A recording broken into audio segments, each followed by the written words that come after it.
Hi, everybody. Welcome to FNS Wrestling Podcast, episode 94. I'm your host back in the basement, across the table from my teenage son and co-host, Jack. Say hello. Hi. So, it is a day before Mother's Day. It is. And we just got some Mother's Day shopping done, right? Yep. If your mom listens to this, she's going to get spoiled on her gifts, but I think we're safe. She'll also know that we forgot until last minute. Well, we didn't forget. I remembered and then forgot again. And then remembered and probably forgot again and then finally went. But yeah, so we hit the local mall and you got some Lego for yourself. As it can get. Got your mom some gifts and some flowers, so I think we're set for tomorrow. And we're heading off to a friend's place tomorrow to check out their new place. I went a couple weeks ago. Now I'm taking all of you with me, so that should be fun. Weather looks like it's going to be good. Like 14 degrees and sunny Celsius, which for what we've been getting lately is no rain is nice at this point, right? No rain is nice. And do you want to go on a rant about anything that you did yesterday? No, nothing comes to mind. I felt bad for you because Jack had let me know a bunch of his friends were going to come over after school sometimes they'll come over, eat some pizza, hang out for a bit, and then go to the local movie theater to see whatever usually Marvel MCU movie is out.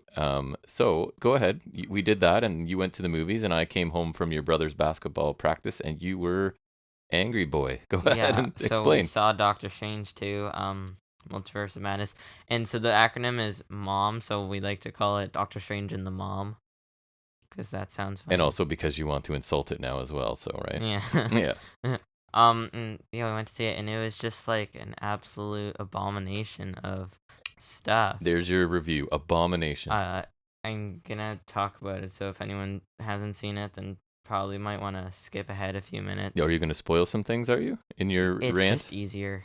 It was really bad. They made Wanda, one of my least favorite characters, worse, and I didn't think that was possible. I hate her more now, and I didn't think that was possible. Yep, you're not a fan for sure. They wasted all the cameos. Like, John Krasinski was in it, but they just wasted him. They wasted Stewart. They wasted Haley Atwell. And the Maria Rambeau, Captain Marvel, and Black Bolt. And I still don't like Black Bolt was someone I didn't really know, and he was one of the cameos that's part of the Illuminati group. Yeah. And I still don't know who he is because he was they were all like killed off by Wanda. Like they probably got each like 5 minutes or something. Oh, like, really? It was weak.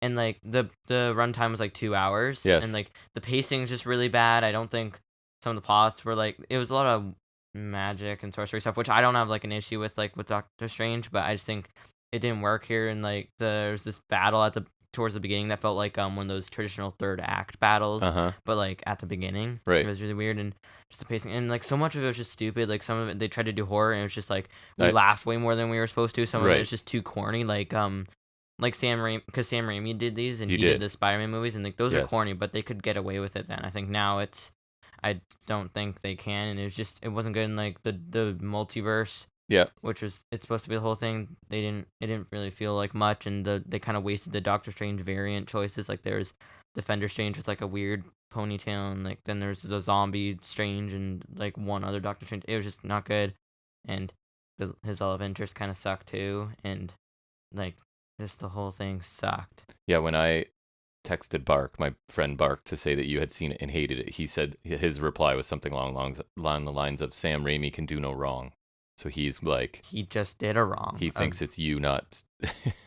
He's interested to see the movie. He says he probably won't see it anytime soon, but he's wondering if he'll like it. I would have thought that, because, Raimi did, like, some of the best superhero movies of all time. Oh, so you're a fan, and you're saying this is a big miss. Yeah. Okay, interesting. My one friend said, like, Sam Raimi was his favorite director until this movie. Oh, wow. Like, because, Raimi's work was incredible, and this was incredibly awful. So there you go. This was... I've been preparing for this needlessly for months. I watched all the X-Men movies for no reason. I watched the Fantastic Four movies for no reason. I watched Incredible Hulk for no reason. I watched WandaVision for no reason. And I would love to say that you've learned your lesson, but you'll do the same thing again next time. I would do this again too. You will. I know. And I'll probably I'm gonna watch all the Star Wars stuff for Mandalorian. That's different because it's not gonna suck. But chances are it's gonna be good. Yes. Don't jinx it. I'm gonna watch everything. And yeah, this was total waste. I mean, and now I don't even know what to watch because I'm free. So I noticed you came home and watched a movie you liked just to cleanse your palate. Yeah, I watched a chunk of Guardians. So your mom was like, he's cleansing his palate from the movie, watching something he likes. Yeah, it was. So I laugh, but it's too bad you spent your money, well, my money, I guess, last night. My money. Yeah. And wasted it, but that's okay. It's all an experience and a story. So you got a bonus turbo review of Doctor Strange as well on this episode, so that's pretty good. Don't watch it unless you need to watch it. And then don't watch it again. So don't watch it. That's the... No, here's my advice. Go see Sonic 2. There you go. I want to see that, though. So I think that was a good banter, your little rant about Doctor Strange. Do you want to get into talking about some wrestling? I just want to talk about not Doctor Strange. All right, so yes. So let's move into looking at some of the week's wrestling news and rumors.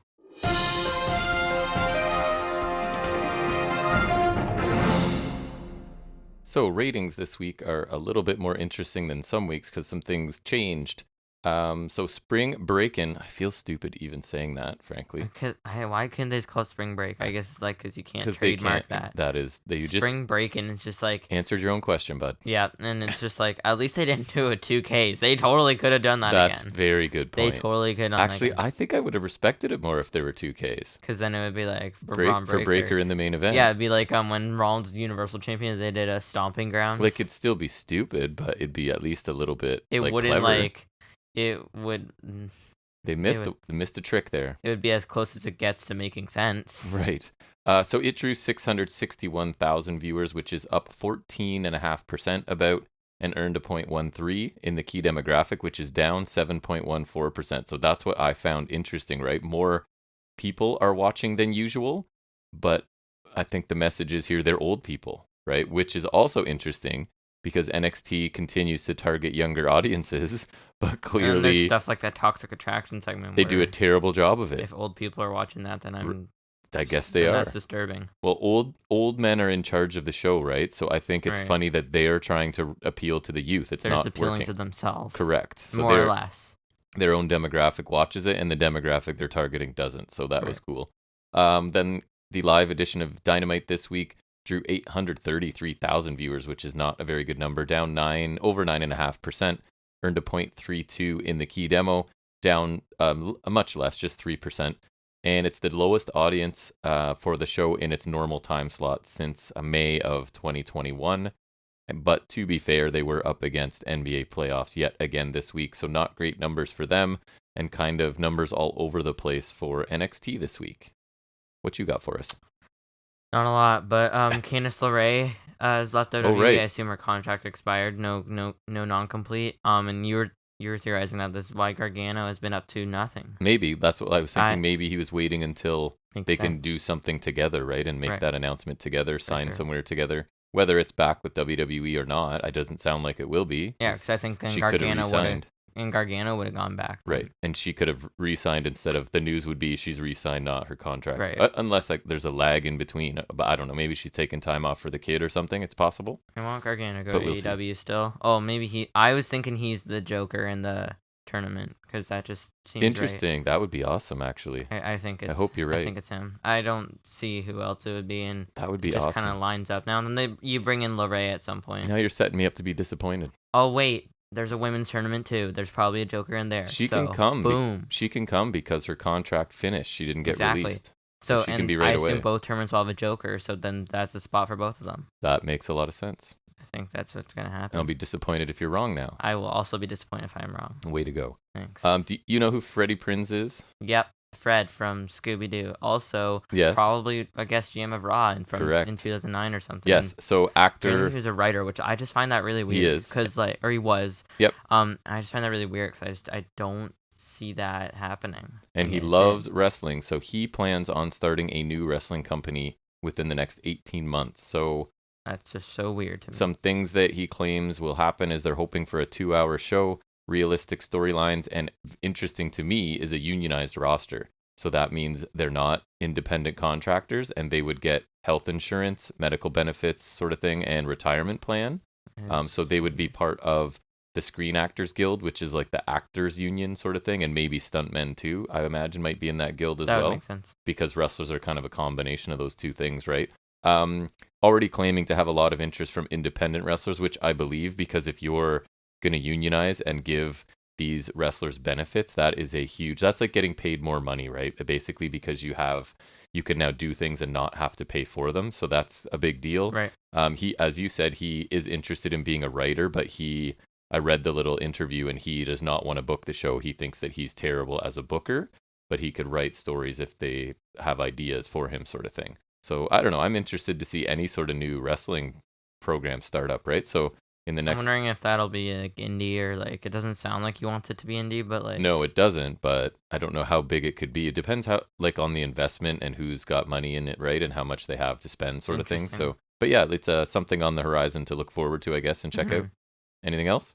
My only other one is that AEW in New Japan's Forbidden Door pay-per-view, the tickets sold out in 40 minutes. Wow.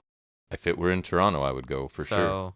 For sure. Talk about popular. That's I guess it'll do well. Yeah. Yeah. No surprise, WWE is reportedly very impressed with Big Cass as he made his AEW debut this week. According to Andrew Zarian on the latest Mat Men Pro Wrestling podcast, number of people were inquiring about Morrissey's contract status, and apparently his contract expired at the end of last year, and he's been working on sort of like a handshake deal with Impact Wrestling since then. So I'm sure somebody that matters in WWE saw the sheer size of this man at this point, right? He's in much better shape than when he last showed up. And I don't think he's an amazing worker, but can he work WWE main roster stuff? 100%, right? Yeah, I think it'd be cool for him if he went back. He's probably doing better and infinitely better than Omos and Commander Aziz, right? Yes, exactly. If they're using them, they could definitely use Cass. Absolutely. So I think that'd be good for him because it would. He needs something. He deserves another shot if he's turned his life around. Yeah, exactly. Right? We were saying it seems he's moved from abusing one substance to another that seems to have enhanced his physique, possibly, but allegedly, because we don't know anything. But he is looking massive right now. Next one I had is that WWE has reported, what a surprise, I hate reporting these things, Q1 2022 financial results, and surprise, surprise, it is a record of $333.4 million in revenue, which is an increase of 27%. So this, I think, for people like you and I, it's terrible news because we can't stand the WWE product pretty much top to bottom right now. And with these types of profits, there's no reason they're going to change anything, right, that they're doing right now. I think show quality is low. I don't watch it, but I do still listen and read a lot. Like, opinions I trust are that week to week, this show is a chore, right? And especially when you add that it's 3 hours. Ratings aren't very good, but none of it matters, right? They're making more money than ever. So there will be no reason to change anything. No real reason to change. So that is sad news. Moving on, we've got Brian Kendrick again apologizing for those tweets years ago where he was basically voicing support for like anti-Semitic conspiracy theories. Part of the quote he had here is, "I'm sorry for being so cold-hearted, trying to profit off tragedy. I suppose it's what it was. I was trying to gain off of others' tragedies by making conspiracy to create a buzz for myself." Right? So I think he says to gain some sort of bookings. It was a terrible idea, and even if it hadn't affected anybody, it's still just horribly embarrassing. I'm sorry for anybody, to people I hurt, for making light of stuff that happened to them or your family. I hope you accept that. And then to further sort of make things right, he has been working with the Survivor Mitzvah project, which is a charity supporting Holocaust survivors. So seems to be a little bit more than words. He's at least doing some actions as well. And who knows, it could be sincere. It could be because he knows he needs to and still wants to get back into wrestling, right? But at least this is an apology admitting like he was just trying to get heat for himself, sort of thing, and was stupid. So if that is the case, could be, I don't know, but at least he's also doing more than just saying words, right? He is sort of stepping up and doing something, it seems, so that's good. And finally, I think I mentioned it to you, but apparently there is an AEW reality series coming soon. That's weird. I don't know what that means. So according to Meltzer, I can tell you, a new show that would likely come after Dynamite later this year, and it would be obviously reality based and look at like backstage inner workings of the promotion. So they'll take that's good. When I think reality show, I think not reality show. Right. Well, I'm sure they'll still sort of, I mean, people will behave the way they behave when they know cameras are on and everything's being documented. But I think the idea is you just have footage from backstage and you sort of put it together in a that'll make documentary for good style stuff, like back catalog when they launch a service. As long as as long as they don't expect me to watch that to get what's going on Dynamite, right? Same as I feel about the internet shows. I don't want to have to watch something else. I want Dynamite to be like a contained thing, and then maybe they can tell me what happened on Rampage or whatever. But anyways, and they're saying it could be a good sign because Discovery's sort of prepared to use more wrestling related content, right? Which is a good thing because sometimes it's not the most popular thing to put on TV, but if they're asking for more content, that's probably a good sign. All right, that's it for news. You're tapped out. Is it? Yeah, I did not have a lot. It was a slow week. And I liked this week. I thought I had some good stuff in there, but I stole it all first, to be fair. You did. I was at it early. But anyways, let's then talk about a show in depth, and that would be Wednesday night's edition of AEW Dynamite.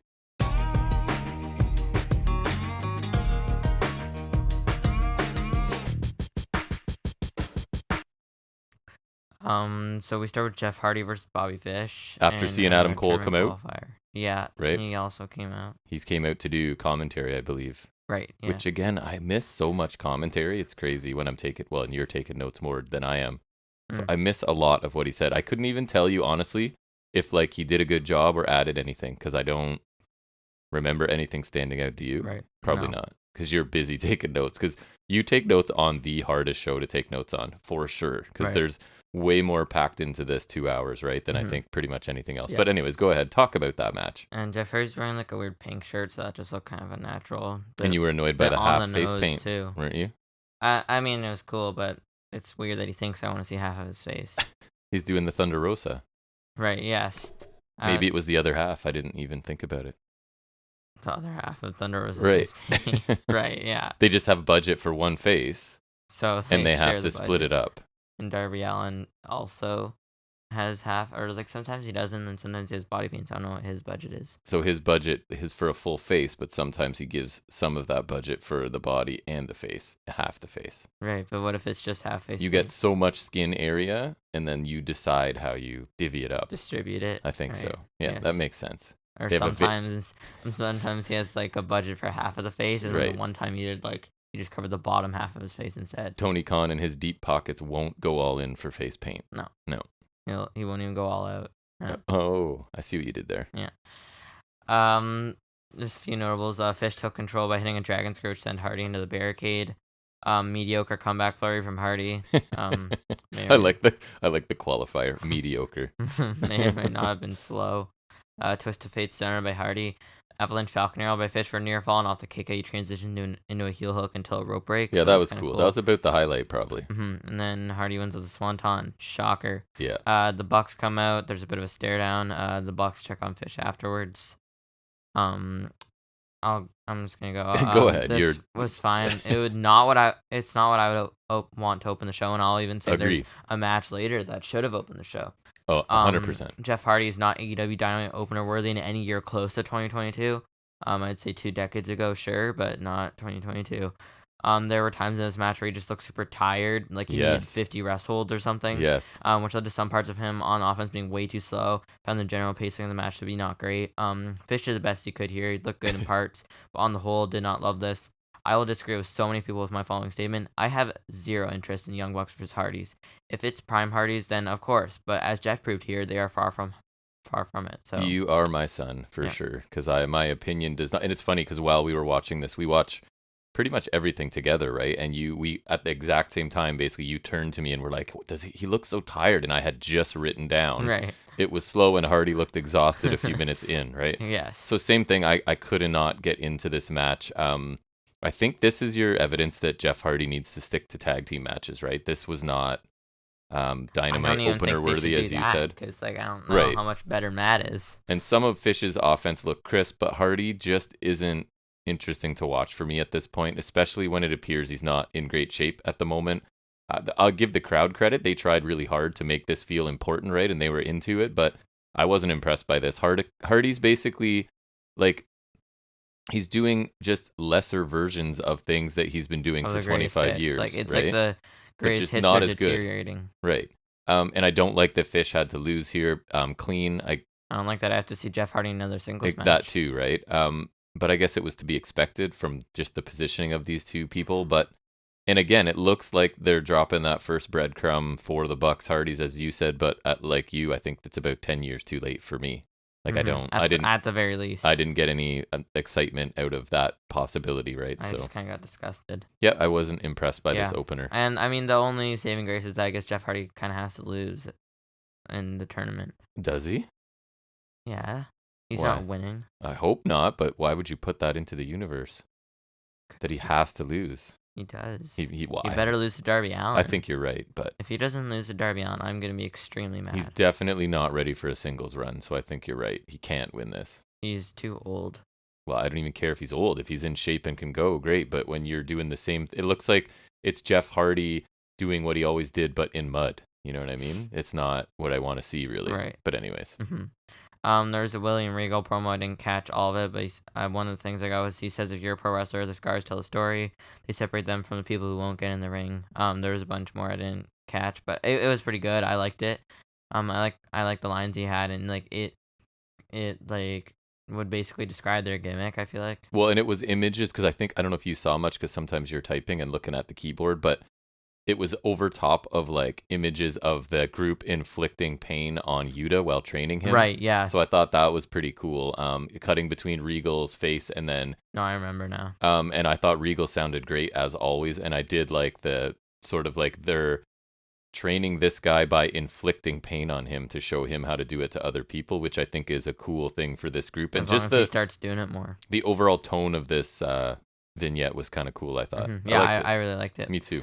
Speaking of, next we get Blackpool Combat Club taking on Butcher and Blade, and Angelico is still alive. And we are big Angelico fans on this show, if you're new. He didn't get his entrance. He did not get his theme. And we just watched a Lucha Underground where he had a match as well. He did.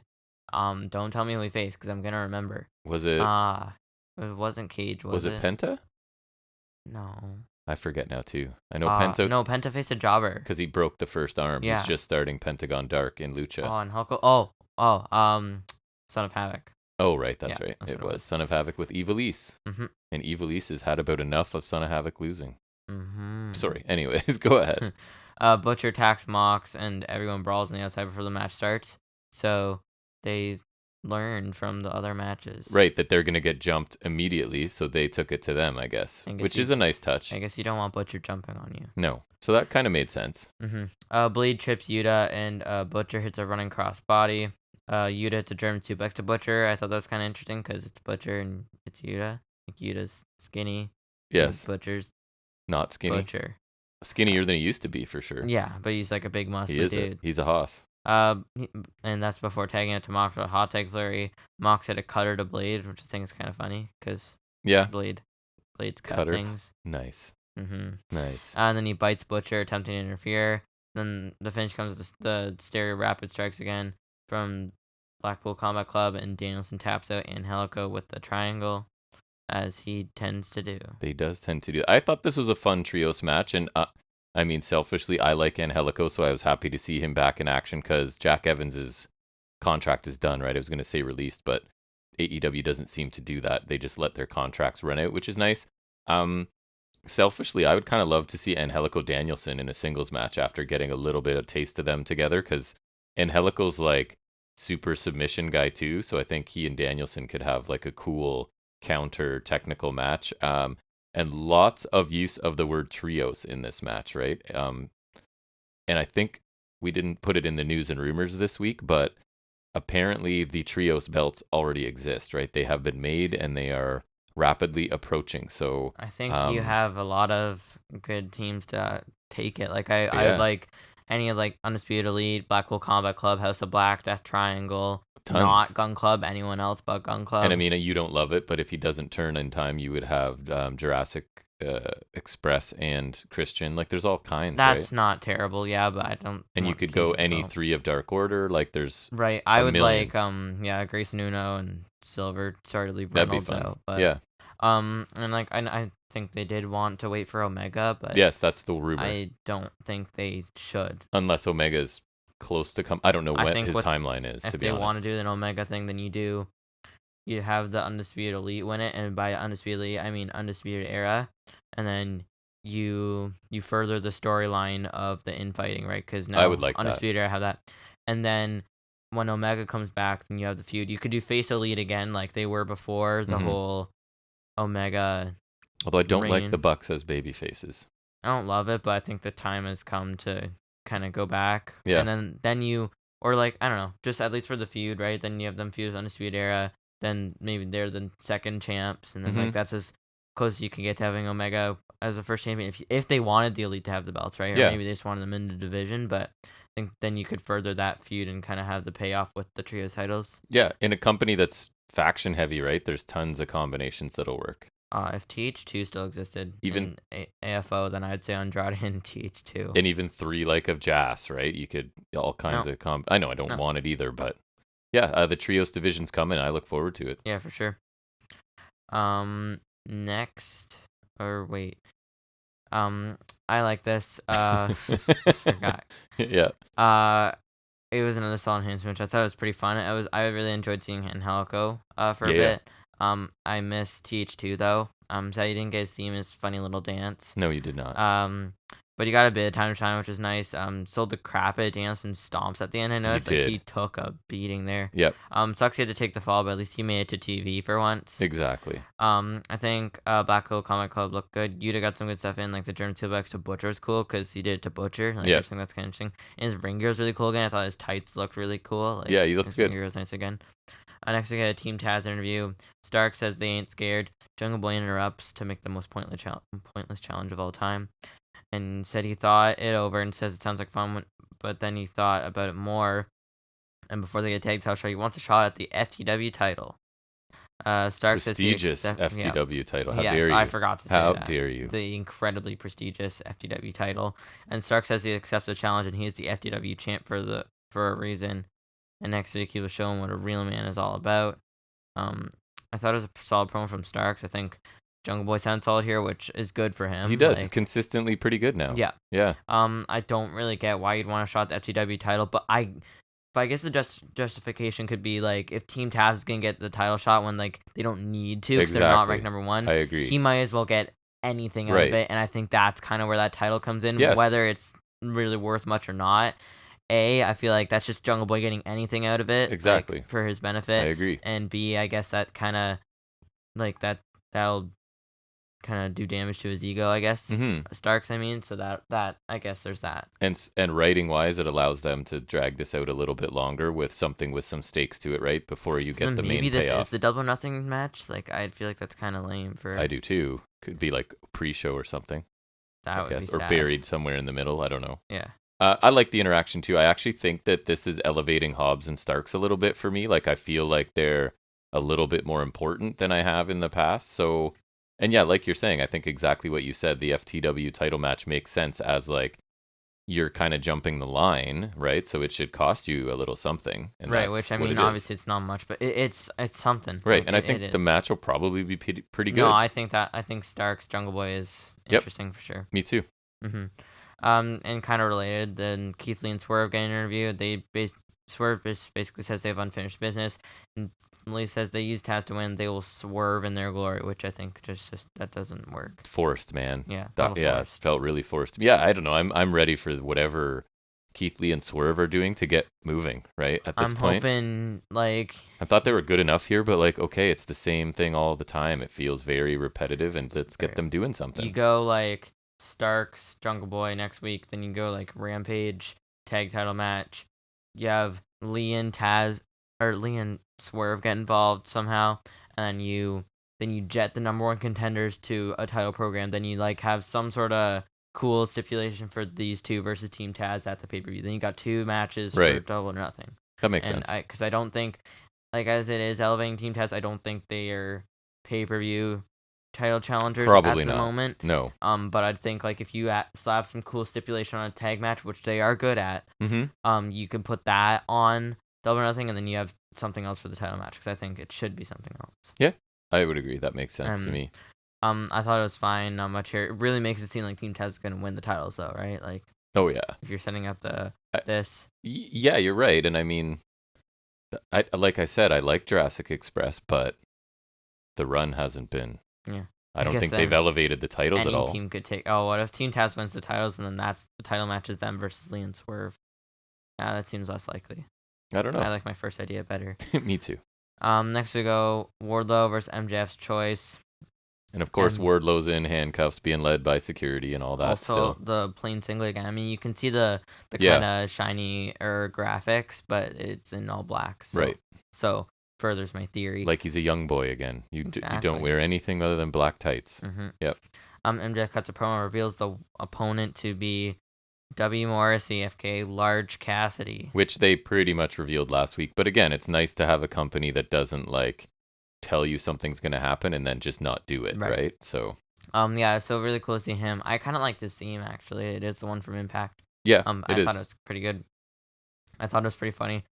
You noticed it too. There's the "We want Enzo, no we don't" chant, yes. And then Morrissey mocked the dance that Enzo used to do all the time, and then did the screw him kind of hand gesture, I or whatever. That was funny. Yeah, it was funny. There was a Black Hole Slam for 2 by Morrissey, as big men usually do. They call it Boss Man Slam, but I don't like that name very much. I like Black Hole better. And Boss Man's wasn't really quite as spinny and aggressive either. Right. Boss Man's was more just like a side slam, to be honest. Then there's a top rope moonsault by Wardlow to a standing Morrissey. Surprise. So Wardlow, like we predicted last week, he's gonna keep going more. And I like that story, right? Like, as you bring bigger, more powerful people, he relies less on his power and showcases speed and other stuff. So I think Morrissey's gonna try to match that. It's really cool. I don't know if there's anyone bigger than Morrissey they can bring, or it's time. But yeah, I like that idea of Satnam Singh. He's gonna pay off Satnam Singh. Maybe if I can't outpower people, I'll showcase other stuff, and I think that's really working for me. And then he finishes it with a powerbomb, only one this time, so not a symphony, more of just a single note. You're right. And that's changing too, right? He can't necessarily hit 1 million against people who are good. You just got to pin them when you can pin them. You can't just say, I could powerbomb this guy infinitely. I mean, I think he should powerbomb them one more time. Maybe one more, yeah.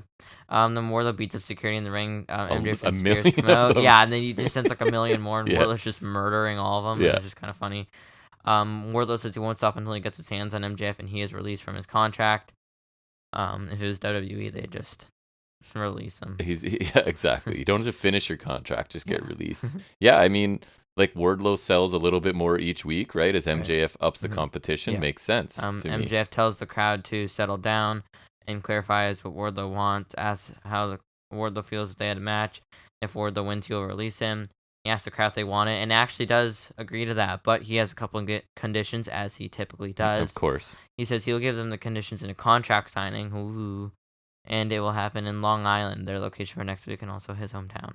So a contract signing next week, I guess, with these two, as we approach them finally facing each other. So, yeah, I mean, I thought it was a good big man match, right? And in all the stuff we said, Wardlow selling more, pulling out new types of offense, taking a little bit longer to beat people, not hitting 1 million power bombs. So, I mean, this whole story has been really logically booked and well executed by everybody, I think. So, I mean, this is what you can do when you commit to making a new star, right? They've made Darby Allin.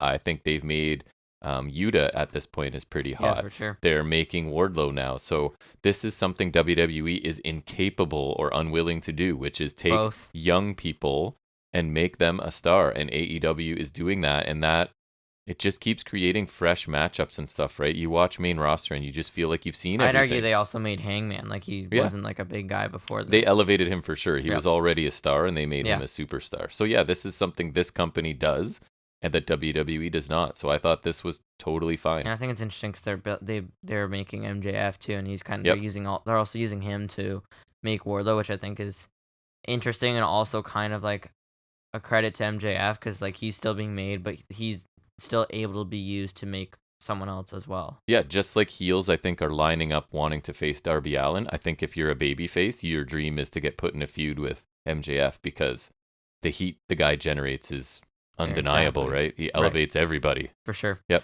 And so, yeah, the match was fine. It was what I would have expected from these two. Cass looked fine for what he got. Wardlow busted out some cool stuff again, some athleticism with the moonsault. Again, surprising, but it was cool. Enzo chants in the reference was funny. We'll be in Wardlow vs. MJF soon. I assume MJF's conditions will be similar to what he's done before. I like it that his thing is kind of he puts all these conditions in the way to try to stop the match that he gave them. Like the Labors of Jericho or I remember Cody did that. 'Cause that was actually Wardlow's first match was. That's right. Against Cody in the cage, and yep. that was like one of his conditions, and I think Mox might have had one or a bit too. He'll have something up his So I sleeve. think that's interesting. I'm not sure what he'll do, but I'm hoping it's something interesting. Cool that Cass or Morrissey, that he got to go on even once. Like I think that's pretty cool. Definitely an upgrade from Impact's setting. Yes, for sure. And the crowd for the beatdown of the security was like on fire for him hot. killing dozens and dozens of security guards. For indie guys. So Wardlow, people are very into Wardlow right now. Yep. Next we get yet another Tony Storm, Ruby Soho, Jamie Hayter, Britt Baker segment for stupid reasons. I feel like poor Britt Baker is my instinct on this a little bit, right? Yep. The tag match will open Rampage, which started early yesterday. Yeah, that's right. 5:30 tip-off time. Baker, Mox, Soho, and Storm wearing the same tops and says you can call her a history maker after first. This is like the first women's opener, right? In AEW, or at least on Rampage, or in AEW. I don't know. Soho says they are counting down the minutes until they can humble them. There's more, but it was stupid. Yeah.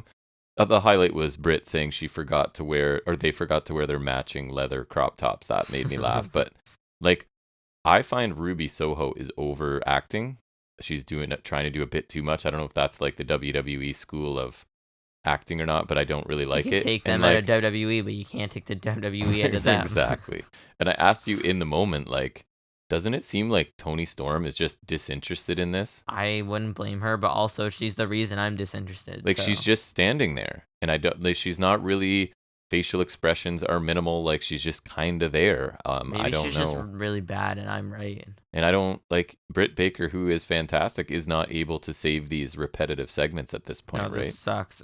Yeah. It was fine. I've seen the Rampage card. Doesn't look interesting in the slightest. This is boring. It's repetitive. I don't like two of the people here. So Ruby Soho has been not great. I haven't thought matches have even been good though. No, so like she's a bit of a miss a couple like solid ones, I think. But solid like, at best, yes. She's not like maybe she's not as good as we thought. That could be. Next we got Hangman Page in ring promo. He's all right. Cool shirt this week. I mean, not COVID. Oh, he's yeah. Right. Oh, right. Yeah. So he's good now. I forgot about that. He says it would be really easy to say how much he loves and respects Punk and how he looks forward to the match. He says it would be really easy, but it's not going to happen. He says at Double or Nothing there will be no handshakes or like Bret Hart tribute, I guess, because Punk has done that a couple times. Once in AEW, once at SummerSlam 2012, I believe. And he'll destroy CM Punk. He looks at a fan wearing a Punk shirt and goes hard into it. Says after what he does at Double or Nothing, the fan will want their money back if the shirt isn't already burned. Yeah, which that was just a little bit of edge to Hangman this week. That came out of left field. He says he will embarrass Punk, and he said Punk wanted to fight. He has the fight of his life. I thought it was pretty good. It was certainly interesting. Started out normal, and the Hangman kind of dipped his toes in the heel pool ever so slightly, which I found very interesting because I didn't think he would be the one to go there. I guess it could be because, like, and you kind of mentioned it, everyone wants to cheer for Punk. But at the same time, I think it's kind of odd because regardless, Punk is far more equipped to play a heel role, and we know that he is. And it could very still lean that way. But this is at least interesting from Hangman. I wouldn't mind that for this feud, although I just don't know how as long as it's kind of a slight thing that you could go back, I guess. But it was quite interesting. And I mean, Punk's response may end up being really edgy and borderline heel as Punk well. Goes harder into it. So that could happen. That's true. Yeah, because I mean, like we said, the fans are kind of in a tough spot because they're gonna. It might be one of those both these guys type of situations too, and I think they'll do a good build regardless. But yeah, it was nice to see. I like the intensity from Hangman and taking some shots. A little definitely seems like a departure from what he's been doing. And it's odd because they've built this really good, like, take it on all comers babyface, right? And this was definitely a little bit of a different side to him. So that's fine. Add depth to him. I have no problem with that. Maybe give him a bit of an edge. And I think the promo did what it should have done here. I don't mind him going on the offensive a little bit in his promo at all, so I liked it too. Yeah, I liked that. Him going after the one fan was like that was pretty good. Yeah. Next we get a short promo from Jay Lethal and Co. Lethal's facing some Japanese guy on Rampage. Insert name here. Dutt says they're rolling out the red carpet for another international star, but not them. Lethal says their animosity with the guy isn't his fault; it's AEW's fault, and he will show him what a real international star is all about. It was fine. I think that Lethal spoke pretty well here. I just don't care too much. I don't know why Satnam Singh is still here. I like it a little better than you. I think they're, and I'm not generally a Lethal. I guess I should stop saying that because I seem to like him every week now. But I think they're doing a really good job here, and I don't know. Their anger is believable, right? It's a believable thing to say that they're tired of other people getting all of this spotlight when they are guys who have wrestled all over the world and won all these championships, right? It's just simple, makes sense to me. Again, like you, I'm not sure about Satnam Singh being involved because I don't know what he's bringing to the table other than his sheer presence of being really big, which just, it feels too WWE and just, it makes me uncomfortable. I don't enjoy it. But anyways, we'll see where it goes. Next we get Chris Jericho versus Santana. Yay. The Wizard Chris Jericho. Yeah, where did that, I don't know.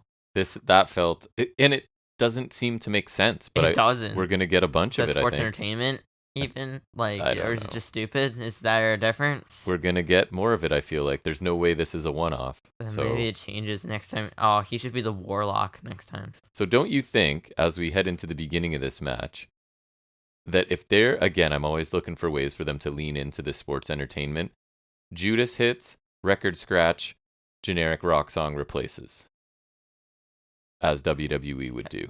Yeah, you can do that. And then I think that's going to embrace the sports entertainment angle and get you like massive heat from the crowd, right?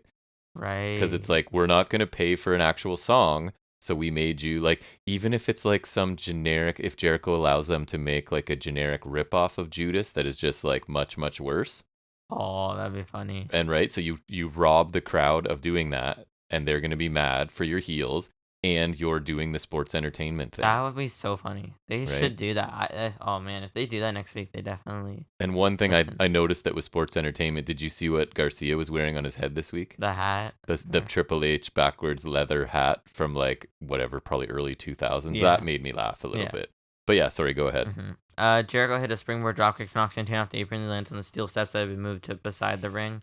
Yes. Which he moved himself. He did. He put it in like, moved it about a foot before climbing on the apron, and then it wasn't as bad as I'm making it sound, but like standing and waiting to take the dropkick, and he kind of even looked to make sure he fell, which I don't blame him. I don't want to fall on steel steps either, but it wasn't the best looking spot, I didn't think. Corner chops by Jericho. Santana counters the Bulldog, sends Jericho in the other corner, as if he missed a Bronco Buster. That's what it looked like. Right. Santana gets. I'd like to see Jericho do a Bronco Buster. That'd be funny. No. I'm fine if I never see that move again. And split his anus, or what? What happened to X-Pac? Yeah, he split. He basically split his anus. So that and the stink face, I'm fine with never seeing those moves again. Frankly. Oh, you don't want to see a Bronco Buster or a stink face. Is there another move for a Bronco Buster or another name for a Bronco Buster? I feel like I don't think so. Not that I know of. What is Bronco? Is that a term? So it's like you're riding a Bronco, like a stallion, a horse, whatever. Okay. Santana gets a rope break to get the walls of Jericho. Santana gets the better of a chop exchange, and then he gets a roll through cutter for 2. I was just thinking if fans missed me like making the hand gesture, like I'm riding a Bronco. It doesn't really track. No, it does not. Discus layer for a near fall by Santana should have been it.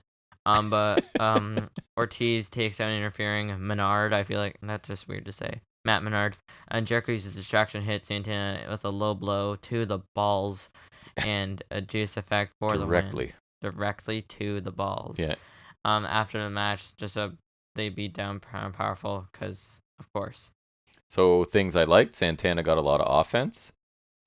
Controlled probably most of the 9 minutes of this, but I struggled to get into the match regardless. It felt longer than 9 minutes to me because I went and looked on somebody else's notes and saw that it was only 9. Felt longer to me. I guess it's probably Jericho's fault. I guess Santana looks strong in defeat, which is something, but I just still don't care about this, right? And the post-match beatdown was a post-match beatdown that happens all the time. Eddie Kingston segment helped last week, and then this just kind of without him, yeah. This kind of put us back to square one. Not even because he wasn't here, just because this didn't do anything. Right, and I think that Santana should be more vicious and whatever because he's facing Jericho, who he was so close with for so long, and it was just kind of a regular wrestling match. Fired up at too. Right, so I don't know. I wasn't a huge fan of this either, to be honest. It was fine. Standard Jericho match, I feel like, which is not a compliment. Santana got some good bits in in, but the finish wasn't great. Jericho got a win he didn't need.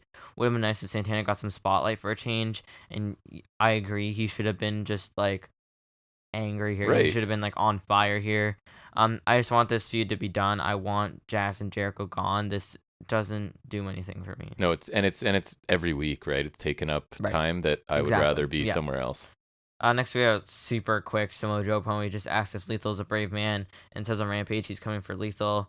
Short, intense promo. It was solid. Yep, usual intense Joe. He's gonna kill people. That's about it. Gun Club backstage. They give a clean gift. It's scissors. It's something to symbolize their alliance, and they do a scissor thing with their hands. Because that's what Acclaim do, right? They do like the double fingers down. No, but they've done a scissor thing too. It's like their little handshake, secret handshake. I haven't noticed. Poor Acclaim. This is such a slip down the card. I wasn't quite sure what was going on here. Like, are they aligned now? And if so, they are. I think it was a thing on Rampage, and that sucks. Yeah, I don't know. Whatever. I wasn't thrilled with it, but I still don't know what happened. Yeah. The Varsity Blondes call out the House of Black. Pillman says he stands here a very humbled man. He says he is humbled by his experiences in AEW and their encounters with the House of Black, and the one that led to the poisoning of the mind of Julia Hart, because that's what Mist does. Poisoned your mind. Yeah. This is getting like supernatural adjacent for me. Warning. Danger. He says the most humbling is watching everything you've worked for falling apart. He says they lost their enthusiasm, and that is when the House of Black drove them apart, and today is a new day. He is feeling enthusiastic, which he's used that word too much. And he wants to keep them together. He wants the House of Black right now. They make their entrance looking like cool boys. Yep. House of Black pummel Varsity Blondes as Hart stands in the corner afraid, and she kind of gets cornered by Black and intimidated.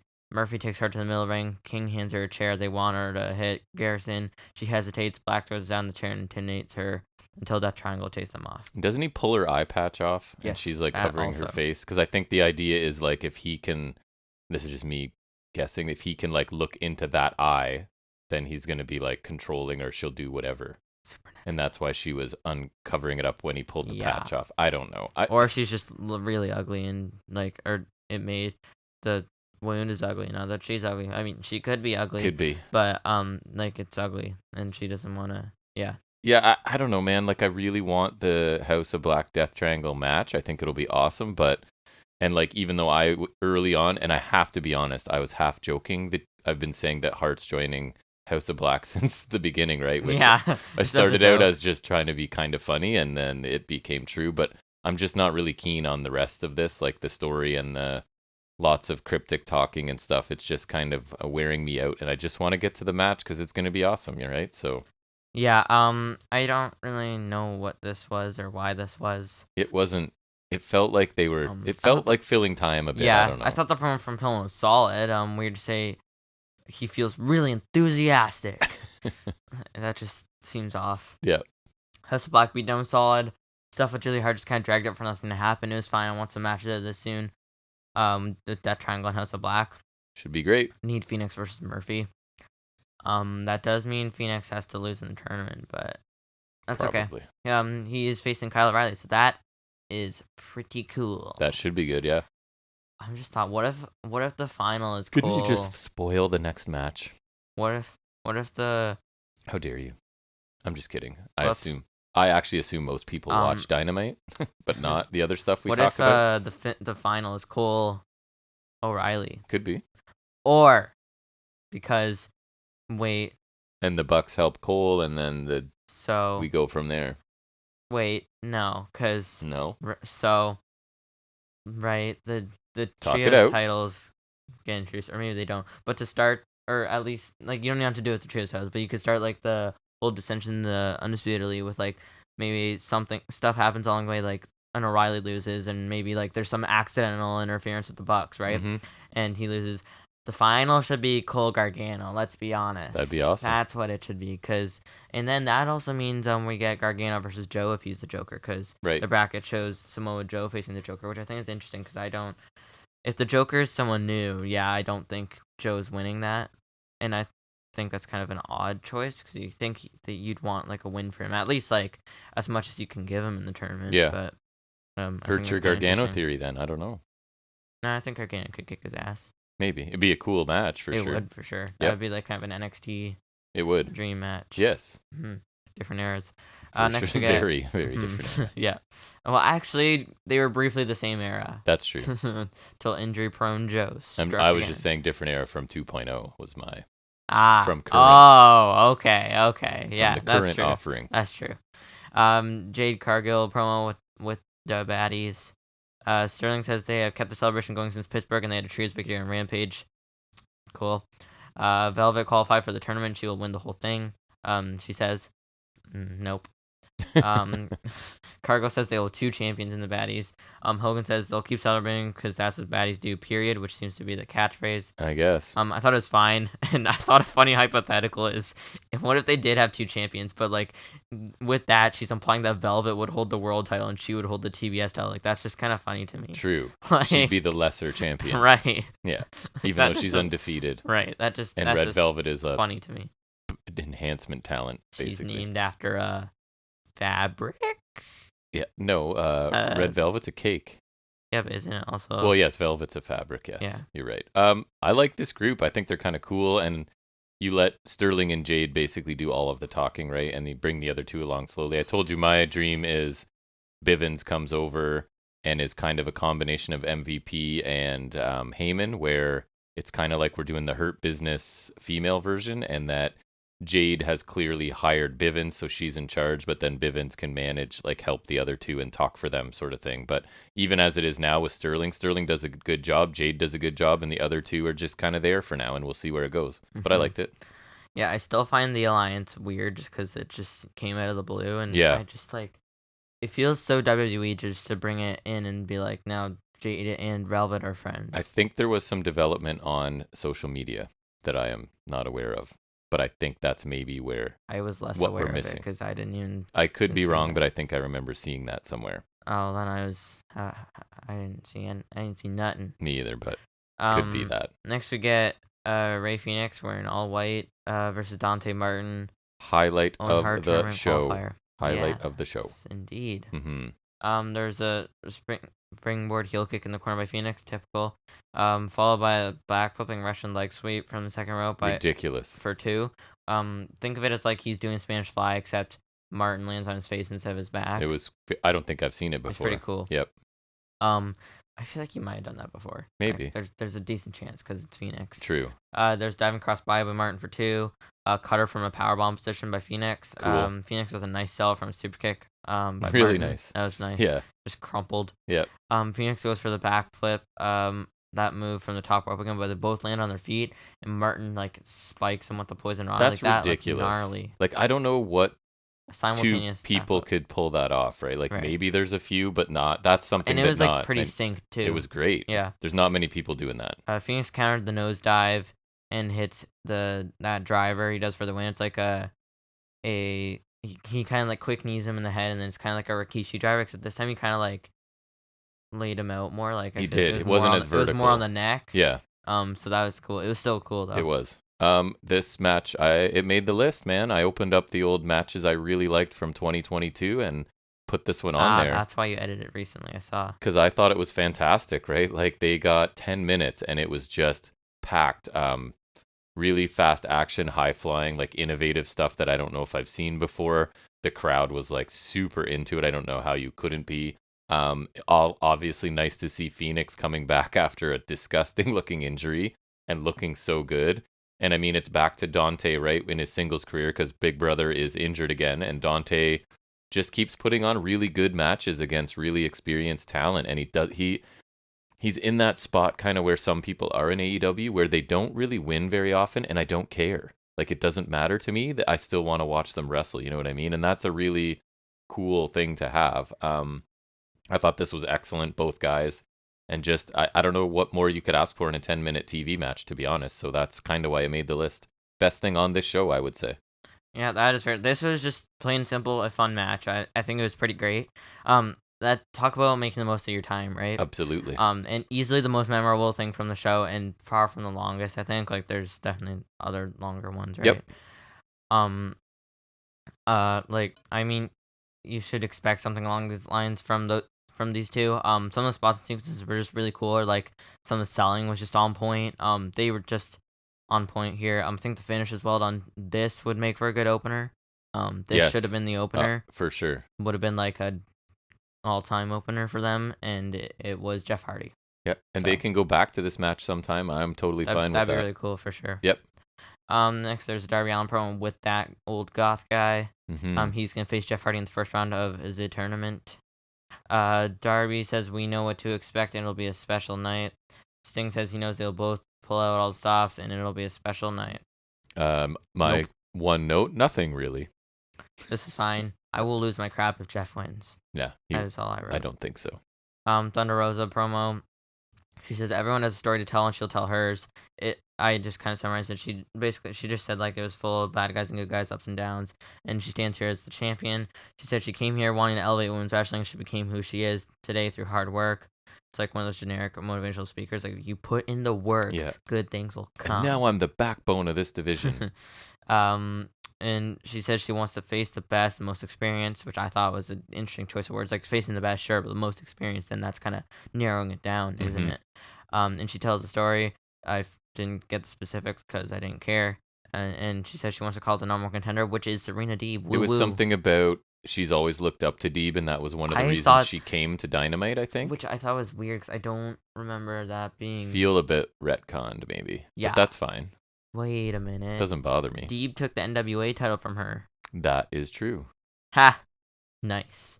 Deeb says it's been a long time, and she's watched Rosa climb to the top and earn her spot. She respects her, believes they can make this the best women's division.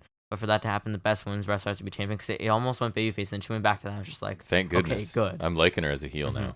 Rosa says the belt indicates it's her, and she is the best. Deeb says everyone knows but won't say that Deeb's on another level of her own, and it's about time that she had the title to show for it. Rosa asks if she wants to bet for it, and Deeb bets Rosa while the shortest women's title rank. She's taking the title at Double or Nothing.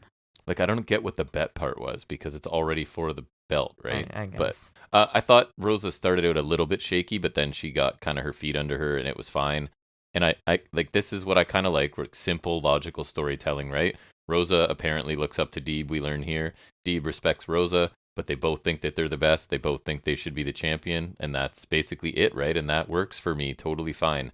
Not everything has to be a super complicated, deep story. Sometimes you need quick things like this, and I liked it. Although I think her saying she's the backbone of this division, because I don't think division's very good, so I don't know if that's quite the flex she thinks it is, but I thought Rosa did a good job. She tried to make a connection to sort of a history between the two, which is always a good idea for me. Just point to the NWA title, like, because at least that I know it happened. Yes, and I look forward to the match. So yeah, I'm a huge Deeb fan right now. My only concern is I don't think Deeb's winning, right? Because Rosa just started the reign, and I do want Deeb to have a title run, so they better keep her around this title picture. The promo from Rosa was solid. She's not great, but I think she spoke fine. She did a good job, which is an improvement, so I'll take it. Got better when Deeb came out, because I think her promo was pretty good. I'm glad we're actually getting this match, because Deeb deserves even a shot. I think like she deserves at least a shot. Me too. I'd be really happy if she won, but I think at least for now she's just a credible challenge for Rosa, and she is, because I think she has somewhat of a chance. I hope so. I hope she would win, but I don't think so. Me either, not yet. Then we got John Silver promo. It was pretty quick. I didn't catch much, but he's gonna face CM Punk next week, and it was just like him being energetic and like he's just always super talking energetic. About how big his arms are. It was super entertaining. I loved it. It was pretty quick, but I liked it a lot. Yep. It was classic John Silver, but always entertaining. That's what I have too. Then we come to our main event, air quotes. Ooh. Deonna Purrazzo versus Mercedes Martinez for the Undisputed ROH Women's World Championship. This got like they somehow found a more pointless interim champion than Sammy Guevara. And I was saying, like, when this was starting, right? Like, this is a weird situation, because there's no real build for this match, I don't think.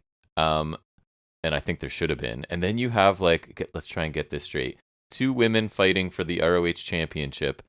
Neither of them work for that company. All right. On a TV show that's not Ring of Honor, right? So yeah, you were telling me, and like it's a very weird situation. Yeah, you said that to me earlier, and I was like, it's even better if like you take that out of context. Like, just like if you tell that to someone who doesn't know. And you don't know that AEW now owns Ring of Honor. Yeah, right? Especially if you didn't know that, then it's even weirder. Yeah, like, so it's like a weird situation. But anyways, it is incredibly weird. Yeah.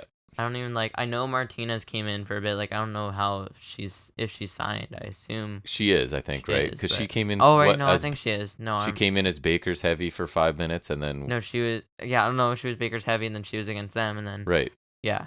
No, but it is weird, and I think this will be Peraza's one dalliance in AEW. I think so too. Until her contract's up, and then who knows? Maybe she does. I mean, that'd be pretty cool. Yep.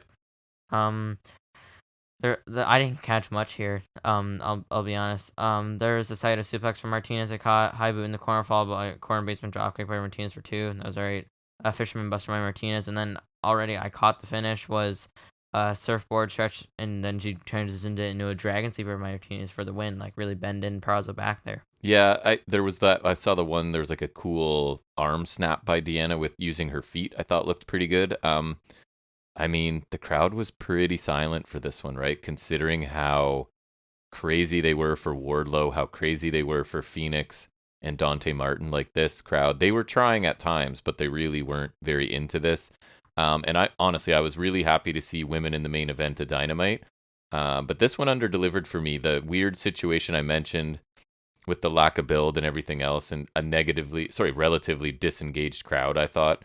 And honestly, it wasn't a very long match, right? I think maybe they got 10 minutes. I was thinking oh, nice, the women finally get the main event, so they'll get decent time. This was decent time, but I feel like for a main event, they would have gotten more than what they'd get in the middle of the show. So all of those things hurt this a bit for me. I think it was good and competitive, but not great. And I do think these two are capable of great, especially Peraza, and I really like Martinez too. So I think there's a better match there between these two. I thought it was okay, but a really kind of a lackluster main event for me. Yeah. What did you think? It was okay. It just was very underwhelming and short. It wasn't bad. There just wasn't much of note, and feel like they were capable of much better. Mm-hmm. I'm a little surprised Martinez won, but Peraza's not affiliated with AEW at all at the moment, so it kind of makes sense. Yes. It just I don't know, they need longer. They need more to work with. I feel like Peraza didn't really get to showcase much either. You've seen her a bunch, but I've only seen her a bit, and I just didn't really see much here, right? So it wasn't her best work. I feel like she should have also got more. What are your thoughts on the show as a whole, and also the letter grade? Did not think it was a very strong episode this week. You want to hear the hottest of hot takes? I think I liked NXT better this week. Come on, you can't. Isn't that crazy? You can't I literally feel that way. I think you can't say that. But so Dante Martin Phoenix was by far the highlight of this. It was fantastic. No other matches really stand out, and that's part of my issue, right? It's really rare for me to say that neither the opener nor the main event were very good, but I think that's the case this week, right? Yeah, that's fair. Every single week, one of those is pretty awesome, and I was not that thrilled with either of them. I don't think any of the segments were bad. I liked Regal's little thing. I liked Rosa Deeb, and Hangman's promo were good. But I thought this was a pretty subpar Dynamite, and I gave it a C+ actually this week. So in the C range, not common. Not a bad show, but it was just kind of there for me for the most part, actually. And again, one amazing match that was 10 minutes. That is not the norm for Dynamite, so it's underwhelming for me. What about you? Yeah, it was not the best show. Like you said, I think the opener was boring, and then the main event was underwhelming. Highlight for sure, the Phoenix Martin match. Easily. I think that was great. Mm-hmm. Other matches, Jericho Santana was fine, and Wardlow Morrissey was fine, and the trios match was fine. Not a ton of notable segments. I feel like the major ones, like the Team Taz stuff, was fine. Hangman's promo was solid. The Varsity Bonds thing was fine, I guess. And Thunder Rosa's promo was fine, and John Silver's promo I probably liked the most, and it was just a short little thing. Like 30 seconds. So overall, pretty underwhelming show. I'd probably give it a C+ too. Yeah, that's rare that we're not in the A or B range, right? Yep. So a little bit disappointing, but I expect them to rebound well. Yep. All right, that will bring us to the end of that segment and to the beginning of the next one, which is where we're going to do a little bit of trivia in what we call Off the Top of His Head.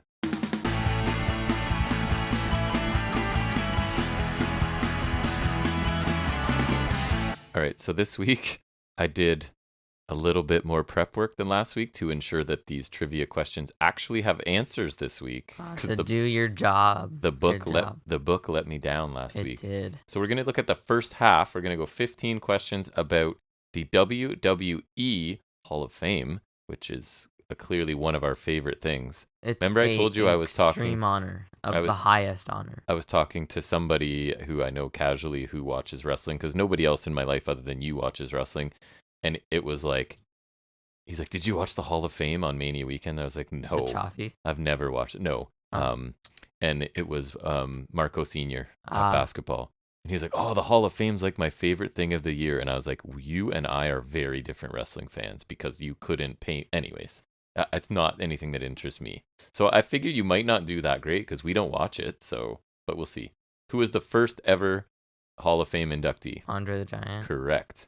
Which of these superstars was inducted into the Hall of Fame by Vince McMahon? Undertaker. No, ready? Not including Undertaker. You're going to want the options.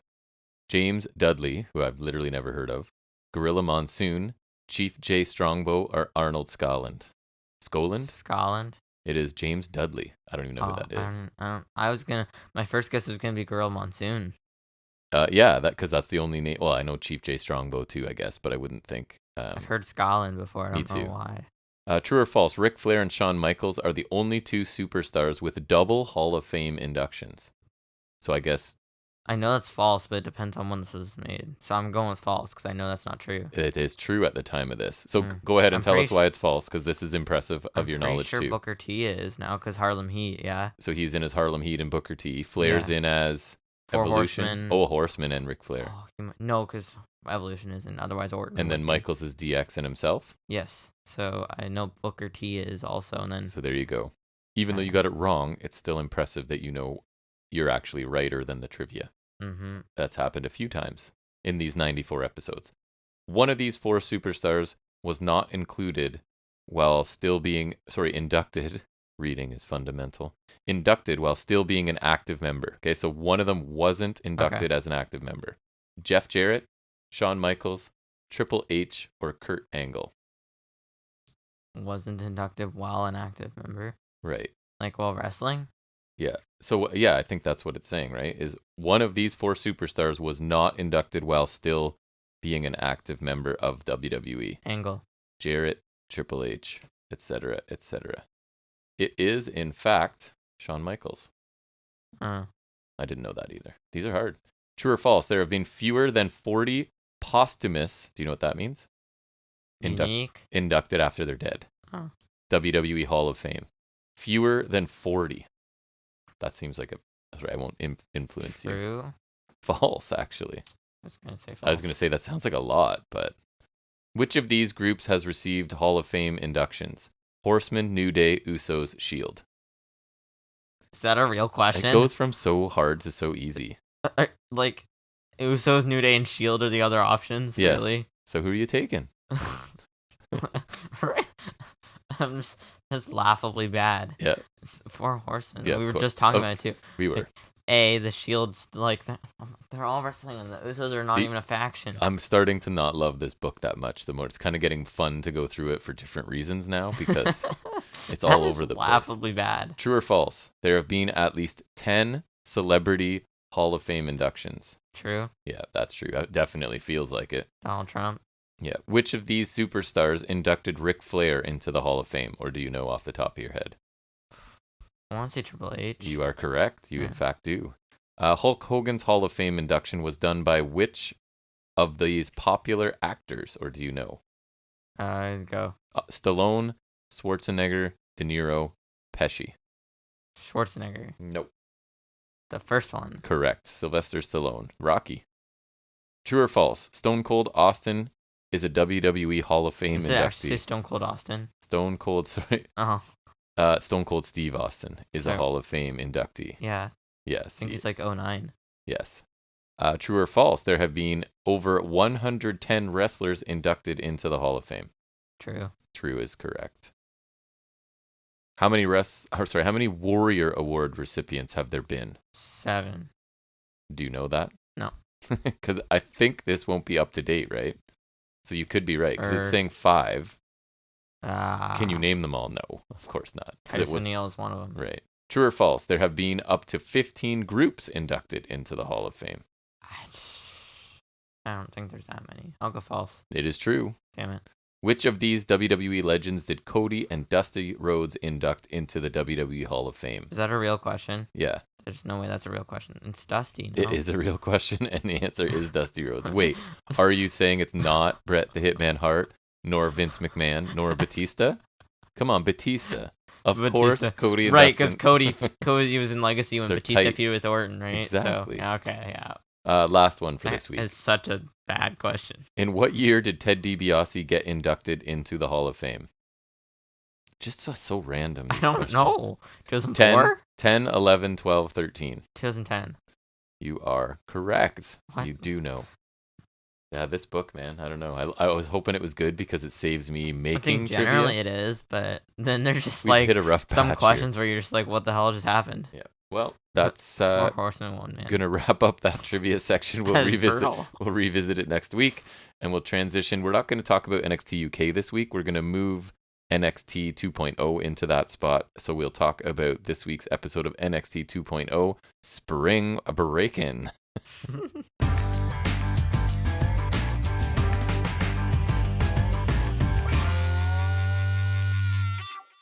Well, I already sort of let the cat out of the bag and let you know that I probably preferred this to Dynamite this week. So that means it's probably the all-time greatest NXT 2.0 episode, probably, right? Like, it's definitely never won head-to-head for me. And it's always been, like, barely passing grade. So, you know, it at least got a C+ this week. So we'll go into it. Already makes me sad. And it's nice because you actually saw some of this with me, right? So the show opens with Pretty Deadly. They're by the pool. Welcoming us to the show. I guess they're tanning and admiring their tag team titles, and complete with their one of their little gimmicks is they do the side plate check, right? So we had that. They run down the card for this Spring Breakin' episode, and then they jump into the pool. And you know what I realized is this is basically like their male Toxic Attraction, but actually entertaining. You know what I mean? They're by the pool with their shirts off and doing all of that, and like, but they're entertaining. It's like the difference is they've done this long enough that they're comfortable in their characters and sound really good. And right, believe they're me, actually good at it. And believe me, at the beginning, Pretty Deadly weren't. Like they were. So maybe there's hope. They were jobbers. I remember. And they weren't like they were doing the same gimmick, but they just weren't comfortable in it yet. And maybe there's hope for Toxic Attraction too. Then, but they're doing like male version but amusing instead of just trying to be like sexy. They're actually just kind of funny, right? So they're a welcome addition to 2.0 for me. I enjoyed this little kickoff in the opening match, and that's one of the things I liked about this episode is I think they ordered the matches perfectly, and they basically had I think 5 matches, so it's more like a takeover feel, right, where they're not cramming 8 or whatever it is, usually 4-minute matches. They're actually putting 5 in and giving them time to breathe. So that is one of the things I liked about this show. So we start out with, I think, the perfect choice. It's the North American title match, triple threat between a defending Cameron Grimes taking on the challenger Solo Sikoa and Carmelo Hayes. So Grimes and Sikoa take turns attacking Hayes early on, and then Hayes escapes to the floor. I think he does that a couple of times. The crowd is really behind Solo Sikoa for this one. Grimes hits an arm drag to Melo, who actually, so he arm drags him kind of, and Melo goes right onto Sikoa and hits a Rana, which looked pretty cool. We get a springboard leg drop by Hayes to Grimes, who's sort of suspended from the second rope that looked good. The moonsault fallaway slam, which has a name and I keep forgetting. Grimes hits that to Hayes. At least you remember that name, though. But you're right, because you've reminded me, I think, 20 times before I actually remembered. So Sikoa breaks up the pinfall here with a senton, which was kind of nice, too. I'm supposed to get picture-in-picture, but I don't, and it's a little disappointing because I'm kind of into this match at this point. Sikoa super kicks Hayes, and that forces Hayes. I don't know what exactly was being set up here, but it forces Hayes to hit Code Red to Grimes, so that looked pretty cool, too. We get a superplex powerbomb combination by Hayes and Sikoa to Grimes, and all 3 of them are down for a second here. Sikoa then fires up on both men, hits a series of moves before powerbombing Hayes onto Grimes. A series of moves? No way. And then hitting Grimes with a huge spinning Uranagi to Carmelo Hayes for a 2 count. Grimes hits that double Rana that he does, and then a poison Rana just to Carmelo Hayes for a 2 count. We get Hayes countering the cave-in with a lung blower for a near fall. Hayes then comes off the top to a nice Sikoa super kick, and Sikoa hits his top rope splash to Grimes, but Hayes makes the save and breaks up the pinfall. Sikoa goes to set up Hayes for a Samoan drop. but Grimes kind of comes out of nowhere, hits the cave-in to both of them, and ends up pinning Solo Sikoa here to retain the title after about 14 minutes. I really liked this match. I thought it was a great choice for an opener, like I said. The pace wasn't furious, but it was really steady. A lot of cool spots mixed in. I think Hayes and Grimes are just fantastic performers. And Solo Sikoa is really solid. Like, I don't think he's spectacular at all. But he's not the worst. No, he doesn't have any major flaws either. And the other two guys can make sure he's given an opportunity to look good in a match like this. And I think he did. I think it was Sikoa's best match by a fair margin. Really good match to start the show. And at this point, possibly my favorite NXT 2.0 match. Definitely my favorite match in a while on 2.0. I'd have to really think about it. But a very good opener, a very high quality match, actually. We then get, I think, did you see this? Did it come across social media of Mandy Rose going to get a tan? Mm-hmm. Oh, goodness. So she goes to a tanning bed somewhere, and Wendy Chu sneaks in. I think she was already in the shark onesie for this this segment as well. So she sneaks in, turns up the tanning bed, so Mandy Rose gets burned. Mandy goes to leave. She sees Dolan and Jane. They laugh at her and tell her that she can't go to the beach with them, which means we're going to get another segment from these two later, right? And do we ever? That's why Mandy's not there later. She got a fake tan to go to the beach to get a base. Get a real tan. In her defense, people do that so that you don't get burned when you go outside. You get a little bit of a tan first so that you don't get a burn when you go. And then you hit your head off the thing like in Christmas with the cranks. Right. So she's not allowed to go to the beach with the other two. Mandy finally looks at herself in the mirror and screams. I don't know, man. This felt like a scene from like a Nickelodeon show geared towards like 10 to 12-year-olds. It's really bad, and we're going to get more of it that was possibly worse or at least as bad later on. So as much as I liked this show, there was some garbage on here as well that you got to see. You didn't see this one. Oh, you saw it, but not in the moment. But no.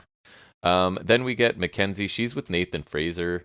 And he, for some reason, feels the need to agree that Mandy looks like a strawberry. Like, I don't know why he needs to acknowledge that he saw that awful segment. But anyways, he does.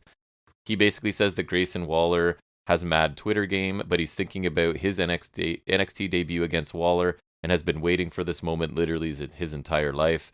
He says a bit more. I didn't think he sounded good here. He sounded just like the doe-eyed baby face, like naive. I didn't think he came across sounding like a star here at all. I wasn't really impressed, but mic work isn't really his strength, right? He's more of an in-ring guy at this point, so I wasn't thrilled with this either. You're going to see a trend as I talk about this show where in-ring good, not in-ring really bad. So the Creeds are sparring, I guess training together, when Roderick Strong comes in, tells them that tonight they need to show him that they're ready. He says the Viking Raiders are their toughest challenge yet, and it can't be a repeat of what happened in the Gauntlet match, which he just keeps bringing up for these poor Creeds. And the Creeds say that they are in the zone and there's nothing to worry about. Strong calls Ivy Nile over, announces again that he is in fact the leader of Diamond Mine, and what he says goes. Roddy walks out, and the rest obviously don't look happy and exchange some like knowing glances. They're not too thrilled with good old Roddy's leadership style at this point, I guess. So it seems to be leading to a split of the group, right? And I would imagine Diamond Mine becoming baby faces, I think, or maybe... Or rather the Creeds. Sorry, the Creeds. What did I say? Diamond Mine. Not the whole thing, yes. Sorry, the Creeds. I imagine Strong Roddy replaces them somehow. And I guess the only... It seems a bit too soon, right? And there's not even a singles wrestler to feud with Roddy. So if they split, like, where do you go? Does he take each of them on one at a time in consecutive matches, or does he get a tag team partner? Does he recruit another tag team? Right. Yeah, I guess so. I don't know. But New again, Diamond then Mine. what is he? The new Diamond And Mine. what are you, like, announcing that Roddy's now a mouthpiece, basically? Like, that's a terrible decision too, right? So I almost want them to do that. That'd be really funny. I guess the only real question here is where will Ivy Nile end up, because she seems to be sort of stuck in the middle of this. And I don't mind this angle compared to a lot of things on this show, so it doesn't bother me that much. I don't think it's amazing. And then what I told you, the write-off, the detailed, complicated, thoughtful write-off of Dexter Lumis and who's the other one, Persia Parada, happens here. And basically all it is Indy Hartwell is backstage looking sadly at her wedding ring. That's it. Lumis is gone. Duke Hudson walks in. Perished. He also is looking sad, and he sort of leans in like he's going to kiss Indy. Indy says, "Oh, hell no." Duke says, "You wish." So this is how they acknowledge the departure of each of these two significant others. I guess I don't really care. I don't know what you expect them to do. So I guess this is them acknowledging it. And I really hope that they have something good planned for Indy Hartwell. She's been tangled up in this like comedy role for a long time now with The Way, which was, I think The Way was hit and miss, mostly miss, but there was a few things that were okay. And I think she's done her best, right? Yeah, like she's worked for sure. She's worked hard with the crap she's been given. So I hope that she has something lined up and go other than just silly comedic stuff. We then get Nathan Frazer taking on Grayson Waller. No sign of Andre Chase with Frazer, which I was happy to see because I don't think that's a very strong affiliation for a guy debuting on the brand. But I spoke a bit too soon here. Waller escapes the ring after an early Frazer flurry, sits in a lawn chair up on the ramp. Waller then takes control with aggressive strikes, but then, of course, he notices Chase U are up in the crowd and gets distracted momentarily. Frazer goes to springboard off the top rope, but gets knocked off awkwardly a bit later. Waller then slides out of the ring and hits a stiff clothesline out on the floor that looked pretty good. We get a fireman's carry into a powerbomb by Waller for a 2 count. Curb stomp is avoided by Frazer. He fires up, hits a really fast suicide dive to the outside. Waller goes for that rolling cutter that he likes to hit, but he gets caught with 2 stiff super kicks before grabbing the ropes to break the pinfall. Waller then lands a boot, and you were here for this because you saw the cool like flipping unprettier that Waller hit. Right, yeah, I did. That was a cool move. I think maybe the whole match. I don't know. Is this where you showed up? I can't remember. I think so, yeah. Frazer's knocked off the top, but an air horn causes Waller to fall too as he's setting up for something. I assume it was Chase University people using the air horn. Frazer gets back up top, hits the Phoenix Splash. Yeah, like Chase went up to the barricade. And... he did? Yeah. So he picks up the win after about 13 minutes here. I thought this was a pretty good match. Did they not do something like that in the Jackass match? Or I feel like something similar? I've probably blocked that out. I've suppressed that memory, I would assume. Can't blame you. It's on my list. It made the other list I have. The other list. There were some innovative things here. I thought Waller kind of stood out more than Frazer, which I'm not sure that was the point here, right? Maybe it's just due to Waller has a lot more charisma than Frazer. Frazer's kind of plain, but good in the ring. The fact that you could easily see what would lead to the pinfall hurt this match a little bit. Like, obviously, we're getting a distraction finish, right? I figured they're not going to have Frazer lose this early, and they're not going to have him win clean against Waller because Waller sort of pushed and protected a bit too. So, kind of telegraphed the finish, but I still enjoyed the match overall. Any thoughts from you? That one move was cool, and the finish was stupid. The flipping unprettier. Yeah, and I didn't like the finish. It just like seems dumb. I don't know why it threw him into so much disarray. Like I'd just be kind of like annoyed and distracted for a second. There was a loud noise in an environment where there's loud noises generally, right? Basically. I think the more logical thing was like he looks over. Like I don't blame him for looking over, but then like Frazer has to capitalize on that instead of Waller falling off like an idiot. Right, I agree. We then get a vignette for Fallon Henley. Talking about man, that was brutal. Getting rowdy with Briggs and Jensen, and rowdy. But she loves her horse Luna more, so I guess that's getting background on her. She likes horses. Horseback riding, country girl. Country girl. That is her thing. And guess what? She thinks she's gonna be win the breakout tournament. I think. Hot take. She's the only one that thinks that of them all. They all agree that she's gonna win it. Yep, but we're still gonna go through the motions. Right. Then outside the building, Legado arrive in their SUV because we need to see that SUV to recognize it for a segment later. Tony D'Angelo also arrives with his thugs. And I say that kind of lightly because it looks like it's his 2 teenage nephews that are with him is what it feels like to me. Yeah, I remember seeing them. As opposed to like mafia tough guys. But anyways, and that other guy that I can never remember because he's around a lot today. What's his name? AJ something. AJ Galante, I believe, yes. I still don't know who he is, but anyways, he is there. We then see Braun Breaker warming up for his main event match later on. And then, here we go, you saw this. Legado and Tony D'Angelo and his crew sit down for a meeting. I don't even understand. I know what it was, but at the same time, I don't understand what it was. So they try to act like rival mobsters, and they say a lot of things. Yeah, that was so stupid. But who really cares? Tony says there's enough pie for both of them in NXT. Escobar says maybe they can work together and share the business. What business? What has Legado done in NXT other than like lose tag team matches? And you know what I mean? Like this, idea of their mobsters and they have all of this business they're doing in NXT has never been shown to us before. Yeah, like it's not Electra like Lopez likes this boys. was never a part of their gimmick. No, so now it's just it kind of is. So it's weird. But anyways, maybe they can share business if Tony follows Santos's lead. Obviously, Tony's not really okay with not being the one in charge here. Escobar suggests a truce then. They do end up apologizing to each other that peace is what's best for their businesses, whatever that is again. And they toast to their peace agreement, but clearly you get this sense that neither of them trust each other. Probably each man is planning on turning on the other, but I don't want to put that much thought into it because who cares? Escobar then tells Cruz to start the car, but it's like a very knowing, and I guess we learn why they're talking about starting the car later, right? It leads to the final scene of this trio of loveliness that is the cartoonish, ridiculous Tony D'Angelo interacting with the cool but being dragged down Santos Escobar, right? Yeah. I thought this was really bad. I don't know if there's people that are going to like it, but again, I don't know what business Escobar has been doing in NXT other than wrestling.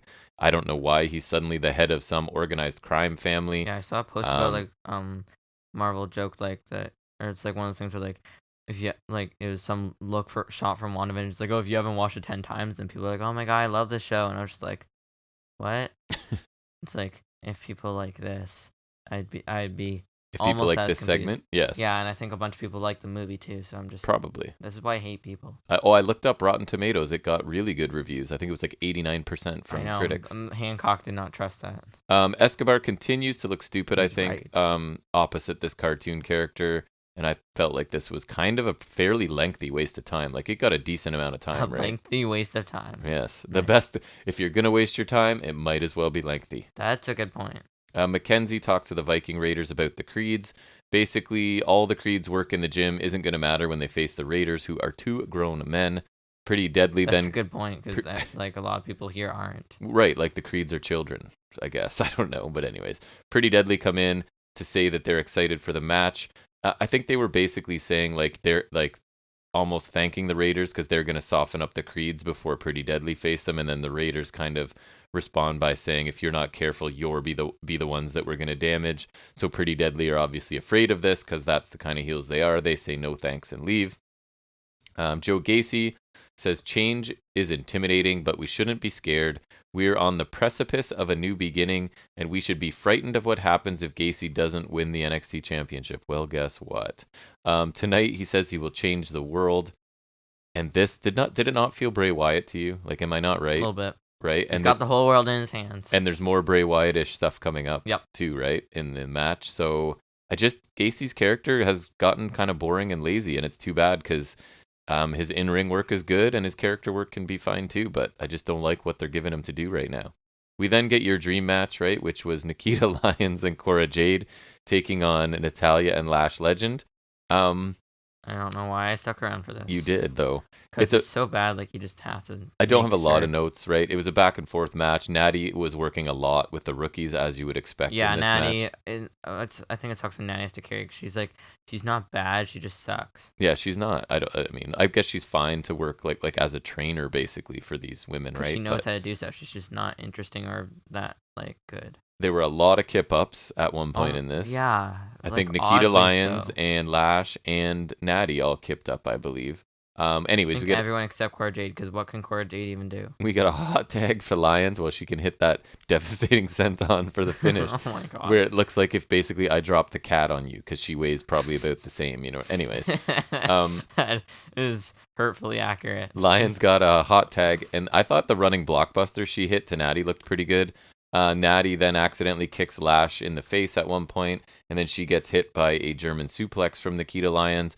Basically, I think Lyons hit her splits leg drop thing, and Jade came off the top for a really weak looking senton, right? Like even you were like, that does not look like it would finish anyone. And also, wouldn't you want to do the senton first and then the stupid leg drop second so she can pin her in that stupid position? Right. In theory. And it's like, it feels like if you dropped a really heavy body pillow from 15 feet above you, right? Like that's basically all this is. It went 12 and a half minutes. So I thought the match was fine, which means it over-delivered because I thought this could be an absolute dumpster fire, and it wasn't. It could have been. It wasn't. Sure. I think Lyons looked the best she has so far. And even Legend didn't do anything embarrassing, right? And that's the nicest thing I've said about her in a match, I think. That's the highest bar she's cleared so far. Gotta see her with Noam Dar later. And I think hiding her in tag matches is obviously the better idea than giving her... Because it's all been... You could say that for all three of them, not named Natty. Because instead of like singles matches against other inexperienced people, put them in with someone a little bit experienced to make it at least not terrible. So Natty worked hard to make sure the others didn't look silly, and I think she should probably be commended for that. I didn't think Cora Jade really did much other than sell for a lot of this and set up that hot tag for Lions. Got 12 minutes, and it wasn't too bad. It wasn't great either, but I expected a mess, so it kind of over-delivered. Worst match on the show, easily. Tatum Paxley's a power lifter, and she's going to win the breakout tournament. How could that be? How could two Fallon people... Henley already told me that she was going to win it. She called it first. She's got dibs, even. She does. Well, I mean, was there any opinions last week? Because whoever called it first has dibs. That's true. I heard Fallon Henley say it first, so I believe her. Yep. And why would she lie to me? Paxley talks about all the talented athletes in it, but she's going to win it. Nuh-uh. We then get your favorite segment. Actually, this could go for worst segment if we're putting it in a... What is it? Dolan and Jane go to the beach? Yep. Oh, we might need to add it to the document. If you're bored right now while I summarize it, you could add a spot for this. So Gigi Dolan and JC Jane go to the beach to frolic. My summary is to frolic in bikinis as Wendy Chu, still in a shark onesie, and Roxanne steal their shoes and keys. So the toxic attraction, Roxanne. The whole payoff to this is the toxic attraction have to walk across a hot parking lot. Yeah, and that's it's like, how do you not feel weird? Being them, being like having to like pose around like in bikinis and slowly like frolic remove around their t-shirts to and like frolic around and like and then how do you not feel weird filming this too? Right. Like how is this all not just like super weird? It's just I feel really bad for Roxy, right? Yeah, like how did she get like losing to Mandy's one thing, like that's good. The champion, but like this, how did she get stuck in here? I don't. The less said about this nonsense, the better, I guess. But like, I don't know who this is for. I want to know who likes this. Somebody email or whatever, contact us and say, yes, I like these segments because I need to know who likes this. And give me your address. And again, I just hate that Roxy's part of it. Anyways, Viking Raiders versus the Creeds. The Raiders are in control early using like a smash mouth, just power style. They hit the Viking experience like within the first minute or two, probably, right? Yeah, I was like, are they gonna end it? I would imagine just bury the Creeds after doing such a great job of building them. Wouldn't have surprised me entirely. Exactly. So Julius kicks out of that early Viking experience. Brutus ends up taking control, hits an impressive gut wrench, like basically deadlift gut wrench suplex to Eric. Ivar lands a splash from the apron to Brutus on the floor that looked really good. You let me know the name of it was the Death Row. It's like, what is it? He's kind of got like a half Nelson into a... And he just like lifts him up and drops him into a kick to the back of the head. It looks way more killer in 2K.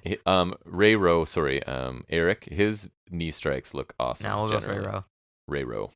Double underhook power bomb by Ivar for 2. Tiger bomb, I guess. Is that what it is? Tyler Driver. Yeah. Ivar then power bombs Eric onto Brutus. Ivar hits a second rope splash, but Brutus kicks out of that too. We get a sudden superplex where he like runs up the rope kind of a la Kurt Angle. It was Julius hitting that to Ivar. That was pretty impressive. He's the next Kurt Angle. Well, I think that's what they might have him sort of earmarked as maybe. We get a leg drop off the ropes and a back suplex combo by the Viking Raiders for a near fall. And then the finish comes to this when Roderick Strong in a hoodie with the hood up, right? He runs by, I don't know if it was a knee or an elbow or what he landed to Eric. It was a knee.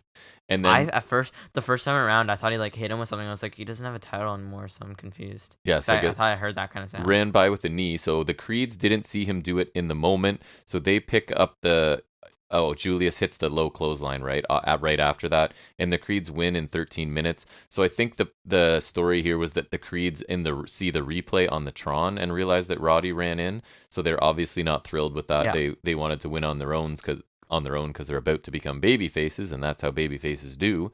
So yeah, Strong tells them, you can hear Strong on sort of like a mic somewhere, that a win is a win. So man, I don't know what you thought about this. I thought this was a pretty awesome tag match. It was good for NXT. Again, I think these are probably the two best NXT 2.0 matches. I would say best tag match and then best match on this show. Such a low bar. I thought if this were on Dynamite, I'd be like, this was an awesome tag match. Honestly, I really enjoyed it. Anyways, fast-paced slugfest with lots of cool offense. Really good work by I thought everybody involved. I thought Brutus got showcased more than Julius, or more than Brutus does sometimes, because they seem to have their heart set on Julius being the star of this pairing. But we'll see. The Creeds continue to be really impressive. They're among the standouts of the current NXT 2.0 roster, I think.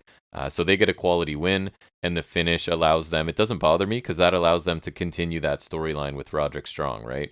And it's debatable that they would have won without it anyways. So I don't think it makes them look weak here. It furthers the story. Really good match, I thought. We then get AJ Galante is in the parking lot. Escobar wants to talk to him and sort of sounds like he's trying to talk Galante into joining him, right? Because I think he's Tony D'Angelo's consigliere is his role. So Escobar's implying that, maybe he should join him. But then he quickly punches Galante in the stomach, throws him in the SUV that pulls up. So that's why we had to see the SUV before to know that is the Legato SUV. Don't they have a history of abducting people? That's how Mendoza and Wild came into action. It was fake, right? That it was a fake abduction. Okay. Yeah, he must use 2 other guys for that. Remember, right? When it was happening. So at least, they have a history of abducting people. So maybe is this one not for real either? Then you know what I mean? Like AJ wanted it to happen, or he's already a part of them, and who cares? Why do I care? So it kind of feels lazy because we just had the Steiner abduction angle, right? But I guess it fits the stereotypical storyline. Alba Fire likes fire, lots of fire everywhere. Something about returning to her heritage, being who she is, etc., etc. Next week she's going to ignite something. And remember? We tried 3 times. Yeah, I remember thinking it was something, and I didn't. You said it was rebar. Yeah, that's what it sounded like, and I don't know what that means.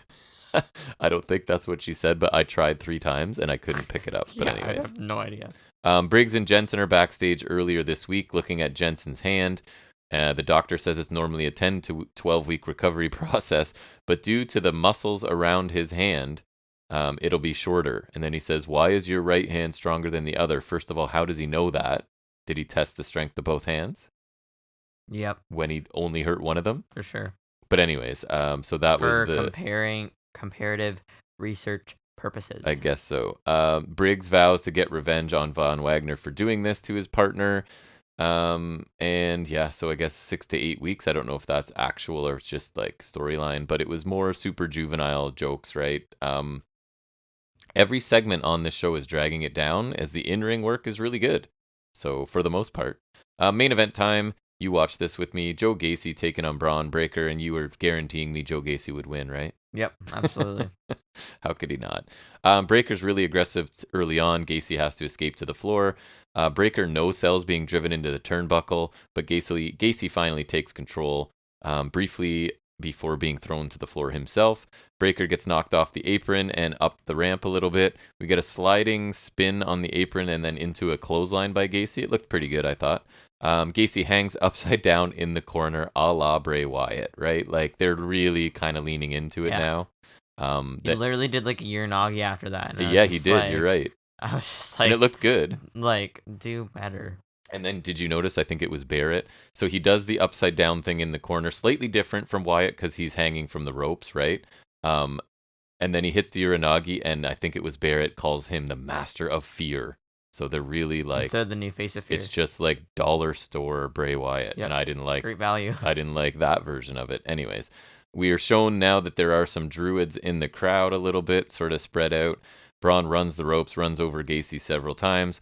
Low blow, reverse DDT by Gacy for 2. Suicide dive attempt by Gacy's met with the big breaker forearm, followed by a bulldog off the ropes for a 2 count. Straps are down. Hurricane Rana by Breaker. And then... You pointed it out. I went back and checked it out. Quote unquote from the commentary, it wasn't perfect, the belly to belly that he hit. Yeah. It's like he picks him up and then it was almost like he gently places him down. Yeah, like his feet were standing for a second and then he dropped him down. Minimal impact for sure. Alabama slam and a sit out power bomb by Gacy for 2 that I thought was a pretty nice sequence. And then I've heard some speculation, like, was Gacy hurt? Because we were surprised by the finish too, right? It was just a spear. It was just a sudden spear by Breaker after he kind of ducked Gacy's handspring clothesline. Breaker retains after about 11 minutes. And then the two robed figures, we can't see their faces, are up on the ring apron directly behind Braun. He hasn't noticed them, and the show just ends, right? So. And then they attacked him. I remember seeing that. I was like, oh, then that's going to happen. But then I remember, we got footage after. That was post-show, yeah. So they did attack him? Yep. I mean, it made sense, right? And that's all it was? We didn't get any reveal or anything? Yeah. Just a beatdown? No reveal. I thought this was a good match. I've definitely preferred the opener and the Creed tag match to this, but I think it was a solid main event, and Gacy got to showcase a lot more offensive ability than he has so far. Like, because we've talked about it months ago at this point now, probably. He's an independent wrestler. He's an experienced wrestler, right? He's not a guy that they said, hey, you're an athlete and you look really muscular, so come learn to be a wrestler. He was a wrestler when he got there, so I'm not really surprised that he's capable of a pretty good match. So yeah, he never had a chance to win it, but I thought he did a pretty good job in it. Your thoughts on it? Oh, bad. You didn't like the main event? It was bad? I didn't think it was bad. I didn't think it was amazing, but it was solid. The main event? I think I meant the show. No, not the show. It was okay. And then, so what do you think of the show great. Then? You go first. The show, bad. Tag match, good. Yeah. You didn't see the opener, bad. To be fair. I did not see the opener. Or the segments, very, very bad. Very, very bad. Match, good. Last match, okay. Yeah. Segments, super bad. Women's tag match, fine. Expected to be much worse. Yeah, that's true. That at least didn't completely suck, but. Yeah. So in ring, this show was actually really good, likely because most of the people like that aren't ready for TV or barely ready were not involved in matches on this show. The only real inexperienced people were kind of put together in that women's match. So we weren't getting the 4-minute matches between two inexperienced talent. Can you believe it? I know, right? It's almost like when you try and put on matches, it can be pretty good. That is crazy. The opening triple threat was probably my match of the night, but closely followed by the Creed's Viking Raiders match. I also enjoyed Waller and Fraser's match for what it was. I didn't really love the finish of it. The low in-ring point was the women's tag, like we talked about, but even that was solid considering who was involved and what I was expecting. So then the exact opposite of that is the segments, right? Almost every single one of them was terrible. Pretty Deadly were entertaining. I enjoyed anything they were involved in. Toxic Attraction segments were laughably bad and juvenile. The Legato Tony D'Angelo segments were really bad as well. That was really bad. It was so confusing. Just not anything I'm interested in, right? Then you mix in a little bit of Briggs and Jensen, and you have a lot of your time wasted on this show, unfortunately. But still, this is going to get one of the best grades ever for NXT 2.0 for me. They did a really good job, and I enjoyed most of the matches here. When the match quality is high, it's a lot easier to overlook the other nonsense, right? On a regular week, we get the same dreadful segments, but also meaningless, like 4-minute matches. And that combination makes this show a chore and painful. But this was not a chore. The matches were really good. So I thought this was a very watchable B-, which does put it a notch ahead of AEW Dynamite this week, which I was not convinced would ever happen. So they delivered a good special episode. It's just too bad that that's what it takes for them to put together a decent show, right? It has to be a special show they're doing, or else it's terrible. So I don't know. I was going to give up after this episode, but it was good. So I don't know what to do. Maybe one more week. And if it goes back to garbage, then I'll I think what I might settle into is I'll settle in and watch the special episodes and the pay-per-views, and that's about it, maybe. Sounds like you're like on a substance or something. You're just like, one more week. Right, just one more, and then I'll stop. It's not a problem. I can stop anytime. I can stop anytime. I just want to do one more. Yeah.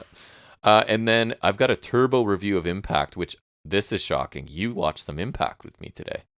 I did do that. So turbo review, I'm skipping segments and matches that I didn't think were significant or worth noting. So here we go. Should be like 3 to 5 minutes. We're told as we get a shot of a door that PCO and Jonah have been locked in separate rooms for 24 hours, although I swear he said 22. I almost wanted to go back and check because I swear he did. I can't imagine that's worth it. It doesn't make sense, but with no food or water ahead of their Monsters Ball match. For those who don't know, like with the Monsters Ball, that was actually the original stipulation. What I enjoy is that me that has watched TNA and Impact forever completely forgot that detail, and you, being a 14-year-old boy who didn't really watch any Impact ever, knew that detail. Yeah, that doesn't seem right. Because YouTube, my friend. I guess so. Good old YouTube. Mm-hmm. Matt Cardona during his match, it was actually Morrissey and Myers match, but Cardona got powerbombed through a table by Jordan Grace with help from a Morrissey boot that looked good, and then Morrissey powerbombed Myers from the ring through a table on the floor to win that match, which that spot looked pretty cool. We got a good Ace Austin Rocky Romero match in front of a pretty dead crowd. I made a note of highlights. Rocky nicely countered Austin's springboard kick. That's one of his signatures into a deep single leg crab. Austin ended up winning with the fold, retained the X Division title, and then Trey Miguel attacked Austin after, because we're coming up to some pay-per-view today. Under Siege. Tonight, right? I believe. Mm-hmm. We then basically, and I made you go and watch this, the EGV video. So it's the same one that's been played for, I think this is the third week possibly. The only difference is the wrestlers' images that are slowly burning are different. It's different people this time. And what did you think of it? What was the one this time? Because the one I saw was Edwards and Alexander. I don't know if that was this week, though. I think it was Moose and somebody this week. Does Moose even still exist after he lost? Yes. Honestly, I love these, right? I think it was cool, yeah. The music sounds amazing. Yes. They put it in like the format of a trailer with like It seems to compliment them the most. It seems beyond their budget. That's what you said. That was right. And I think that's right. And so I did a little bit of research, and it turns out, and I think this actually vignette had a date, and it looked like it was July, I think, that this person's showing up. Anniversary. So within, right, that makes sense. So within all of the imagery, you sort of see. Funny because a year ago, actually, I'll say it after because it makes more sense. So there's binary code that flashes across this, and apparently, though, it spells out Sammy, which is actually one option for me that wouldn't be disappointing, because. And it's funny because remember Slammiversary last year, he challenged Omega. Right. That makes sense. Mm-hmm. Because before he got injured, he was doing a really cool anti-hero thing, because I'm kind of up and down on Callahan. It depends on what gimmick he's doing. I remember liking him in OVE. Remember he was just like the saliva drooling psychopath, and he had like the match with Penta. Yes. And that was good. I remember we were there for a Mexican death match between with Legos and piñatas. So I am actually okay if it is Sammy, and it looks like it is. So that the vignettes are just so cool. I actually recommend going to find them. It's EGV. They're like 40 to 50 seconds long. Something about just the song and the way they're presented, I think they're fantastic. Masha Slamovich killed another jobber. She's awesome. She's undefeated so far. All squashes, so I think it's time to like up the stakes a little bit, give her some better competition. And I told you her snowplow finisher looks nasty. Like, it looks awesome. Because you weren't here watching yet, I don't think. I was not. No, I remember seeing a bit of Macklin Ishii. Right. Oh, yeah, that's when you came down, because lunch was ready. Yeah. Tasha Steeles and Savannah Evans are haunted by decay in what was kind of like a cinematic segment, mostly in a hallway full of doors. I don't know, it looked pretty slick, to be honest, well produced, but I don't know, it's just that spooky stuff that I'm not super into with Decay, because like they have all these abilities and whatever, but then they never really win anything, so it's kind of it's kind of a waste. We get a good back and forth promo from Deonna Purrazzo and Taya Valkyrie ahead of their match at Rebellion. Just simple, effective storytelling, right? Like, so I'm think that match should be good. And then, as you said, we got Ishii. He defeated Macklin in what I thought was an entertaining slugfest. A lot of it was Macklin targeting Ishii's back. Ishii won with his really nice brainbuster. And I love both of these guys. Matthew Raywalt actually suggested Macklin would be a perfect fit to wrestle in New Japan, and that he might be right about that. He would be a good fit, right? I could see him being a solid gaijin. So you saw some of this. What did you think? I think it was solid for what I mean. I don't think I caught the full thing, and I think it was alright. I mean, apparently Ishii, like, he's challenging Alexander, which I think is just kind of odd. He is. So that's the championship match at that pay-per-view. It just seems odd to me. Like, not in a bad way. It just seems really bizarre. It's very sudden, for sure. We then get the main event, which is the Monsters Ball match between PCO and Jonah. So we see them being released from their rooms, and they're hungry and angry and blah, blah, blah. Lots of standard brawling. We get chairs and trash cans. A few highlights. We got a Frankensteiner to Jonah onto chairs from a 55-year-old PCO, which is pretty crazy. Right. We get Sledgehammer gets introduced. PCO gets hit with it first. PCO also gets suplexed, like a back suplex through a ladder. Looked pretty good. He hits his deanimator, like senton to Jonah on the apron, right, from the top rope. PCO gets thrown onto the back of setup chairs, like the Adam Cole spot kind of thing. He's the second guy I've seen do that now. PCO gets powerbombed onto Tax. because you got to have tax in this match as well. Then we get the sledgehammer from PCO to Jonah, knocks Jonah off the ropes through a table on the floor. PCO hits his moonsault and eventually wins the match. It had some cool spots. I don't know how you felt about it, but it was one of those where it's like slow and plodding in between a spot, right? And then we take our time and we set up another spot. And some of the spots were cool, but it's just not my favorite type of match. I think it was like entertaining enough, and both guys obviously worked super hard here, but I mean, I just thought it was good, not great. What about you? For like a hardcore match, basically. I think some of the spots were cool, but honestly, I was like hardly paying attention. But... I think one of my notes was it was not keeping you engaged, really. No, but I think it was solid, and especially considering how old PCO is, he's definitely making Jeff Hardy look bad. Yes, yeah, exactly. I thought it was overall a pretty solid episode of Impact Wrestling, and the segments were mostly entertaining too, and the matches, I mean, there was a couple good things. I actually gave it a B- as well this week. I thought it was pretty good. Not a thorough review, but just sort of turbo through it. Anyways, do you have anything else for any of the wrestling business? No, right? So let's transition into our final segment each week, and Jack's going to give us, I think you said it's brief this week, but nonetheless, an update from the world of wrestling action figures. We call it Figuring It Out with Jack.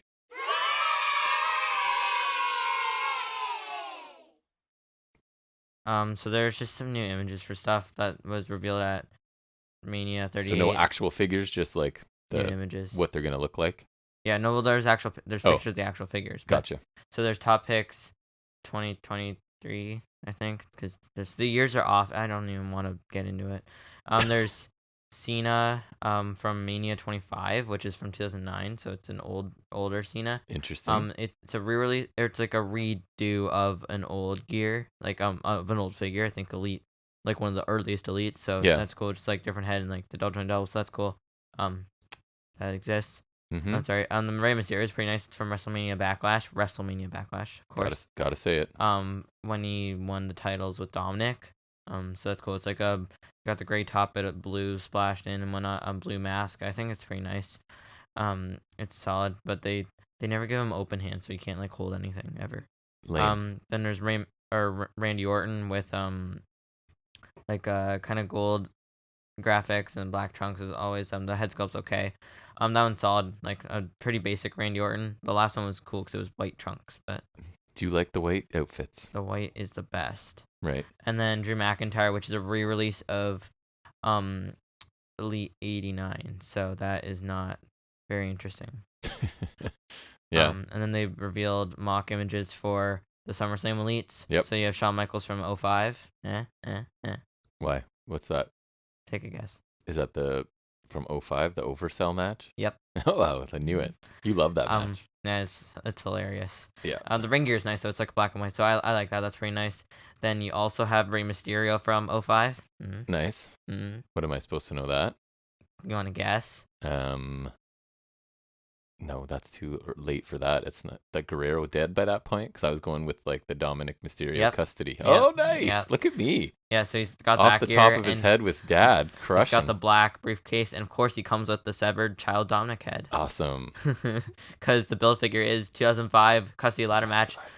You know what I could do is if I collect this whole series, and set up a ladder match, I could have Rey Mysterio and Eddie Guerrero in the exact attires from that match, because the Eddie Guerrero Elite I have, the Legends Elite, is from the match. Right. So, could have the accurate attires and the accurate Dominic. Don't you have, they both could be dismembered, because wasn't Eddie Guerrero a Build-A-Figure too, or no? No, he was just a figure, but... I always find those creepy, because you're like buying a figure and getting like an extra limb or torso or whatever. Was the referee one, because that was cool, actually. Yeah, that was cool. Then there's Randy Orton from 04. Which was him beating Benoit. Oh, nice. Before his push was derailed a month later. Right. He comes with a severed child body and the cloth shirt for Dominic. So. Torso. That's fun. A child severed torso. Mm-hmm. Also, I failed to mention Shawn Michaels comes with child arms. Nice. So that's just fun.